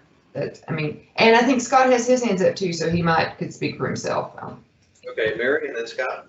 Well, I agree with that. I think the biggest challenge we have when we had it a long time ago, before even internet, when notices came to the agent, we were liable if we didn't get them to the client. So we have to be careful on how to deliver those notices, because there are agents that get the notices and that it never gets forwarded, and it's considered, if they're their agent, that it's been delivered. So no. It's a concern. I'm not saying, you know, we have a lot of people that I've seen it happen. So that's a concern, but I wouldn't change the contract. We just have to really educate. Maybe there's 2 addresses to send notices, or 3, or whatever. All right, Scott.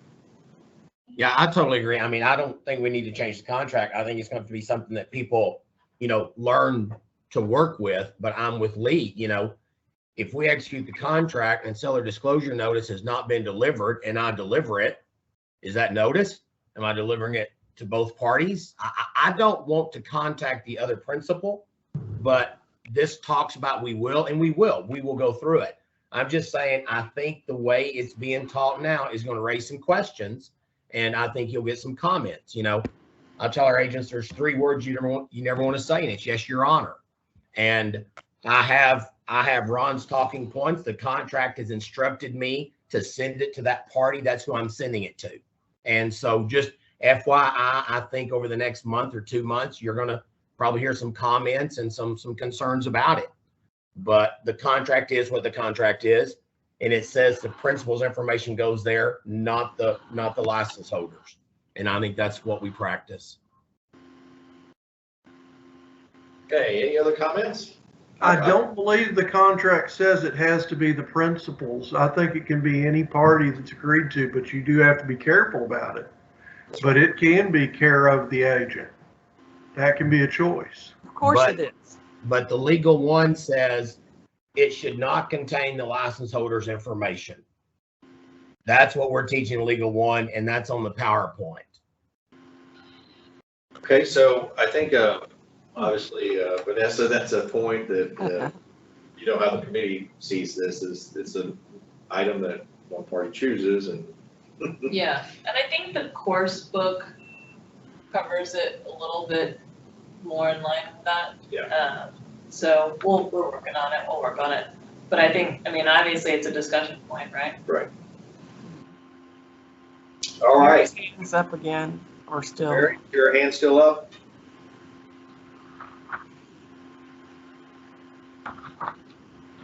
Mary, your hand's up. Oh, your hand's down. Okay. Any other items under item number 13? Future agenda items that we want to bring up? I would just bring up, and I don't know the answer to this, but I know in sitting with the Farm and Ranch Working Group, there were some discussions about future iterations, the same group, something. So I'm going to turn it over to SJ. I'm just raising that flag in case that is. Yeah, the working group that worked on the specific assignment about the surface leases for the Farm and Ranch would like the committee here to consider that contract. We've talked about it before, maybe last year, that the Farm and Ranch probably needs a good top to bottom review and potential update. I think that's true. I think we have received comments in the past when anything comes up about Farm and Ranch that actually people have said that it needs a real good look. I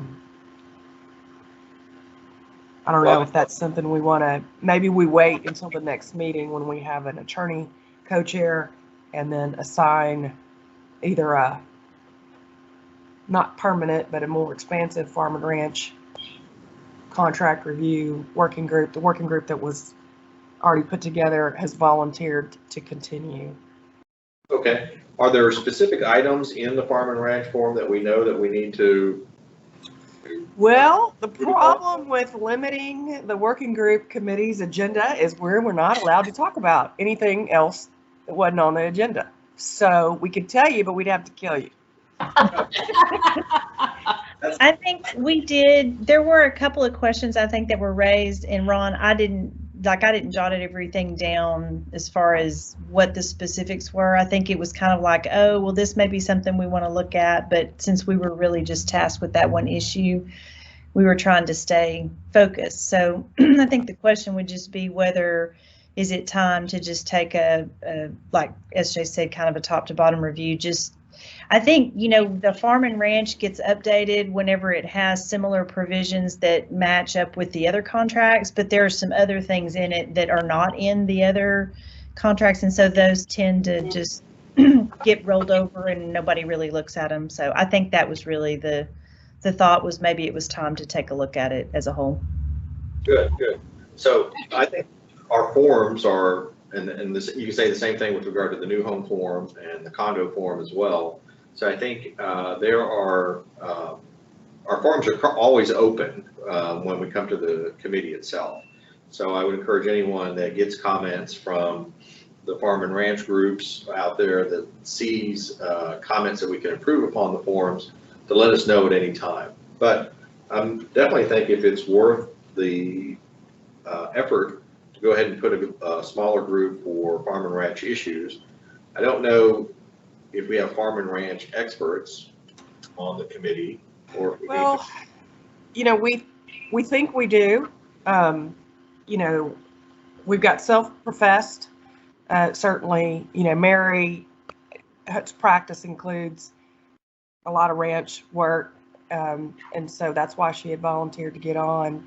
Tony's raising his hand. I mean, mine does, absolutely. So does Amy's, I know. Who am I missing from the committee? Was that just, or it was Charles Porter, who's not really a committee member. He's an alternate committee member from the broker side. And we specifically had him involved for the water and other issues. You know, I'm concerned.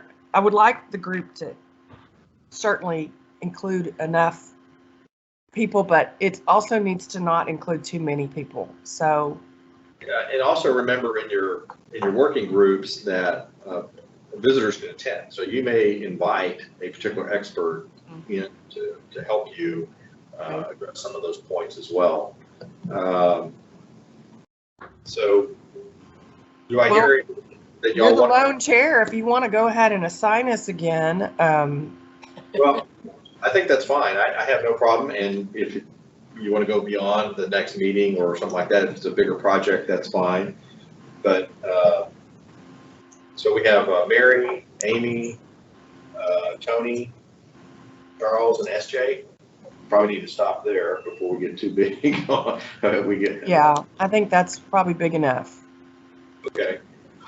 Why don't we ask you guys to kind of give those issues a good review? Okay. And do we have any representatives from the realtors here? Robin, are you on still? I'm on. Oh, just Take a,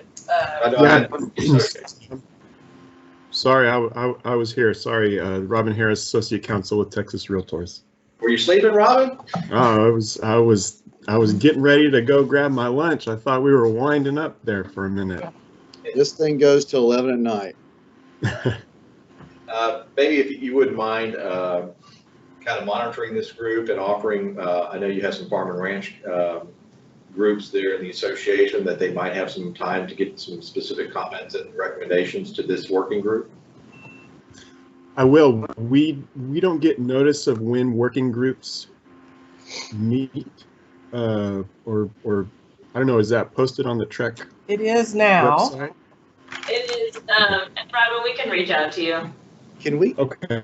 Well, and let me say that I'm no knock on Robin.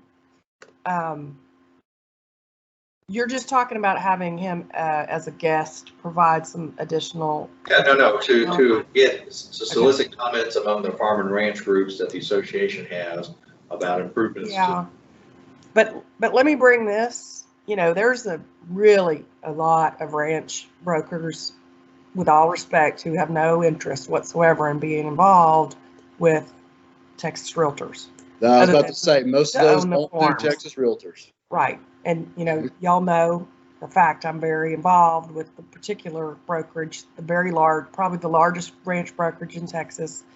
And they don't, I'm sure they would love Robin, but they don't.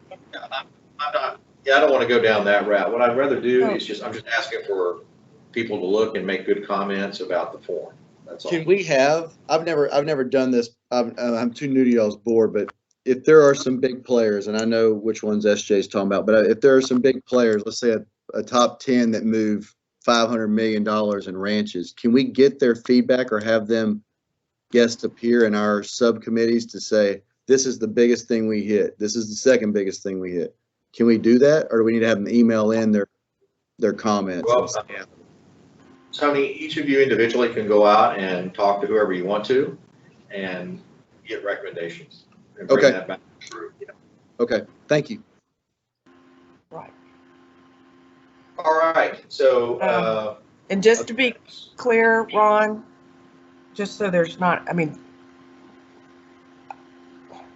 we elected, I volunteered and nobody objected. And, so we need a chair of this committee. So Do I have a chance to object to you?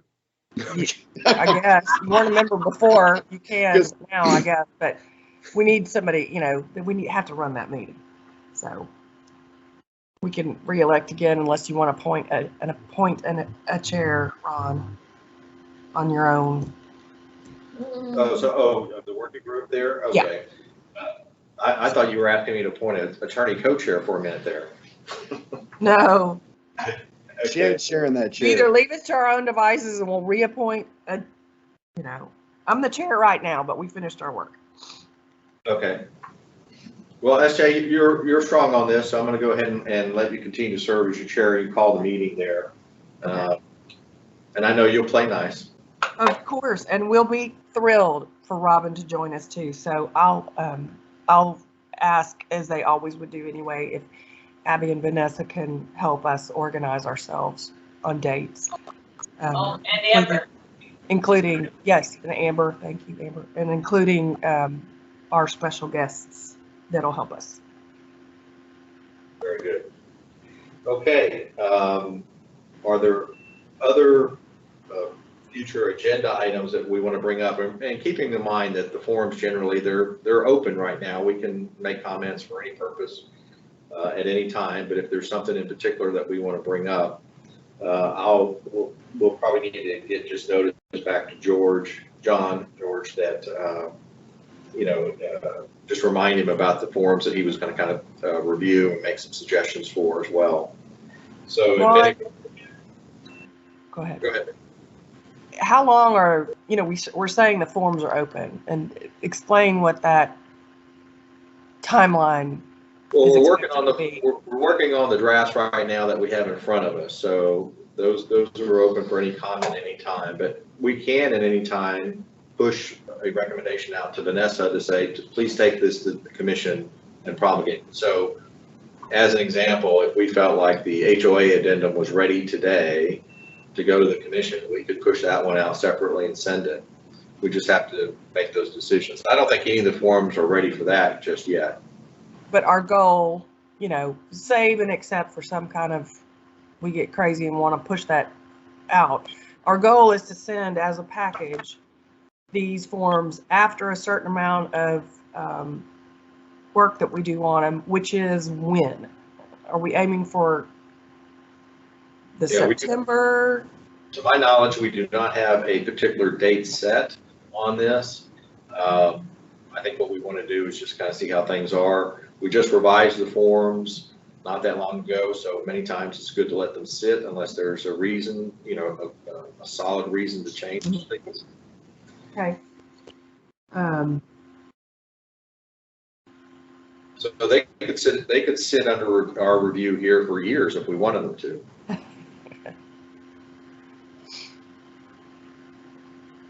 All right. We'll make that decision. Okay. Next meeting is Friday, April the 8th. And we had an alternative date set for April the 15th. Is there a suggestion? Does anyone have a preference, the 8th or the 15th? 8th works. I think we actually voted on it last time, I thought. We actually set these meetings. These are not. We agreed to the 8th. Yeah.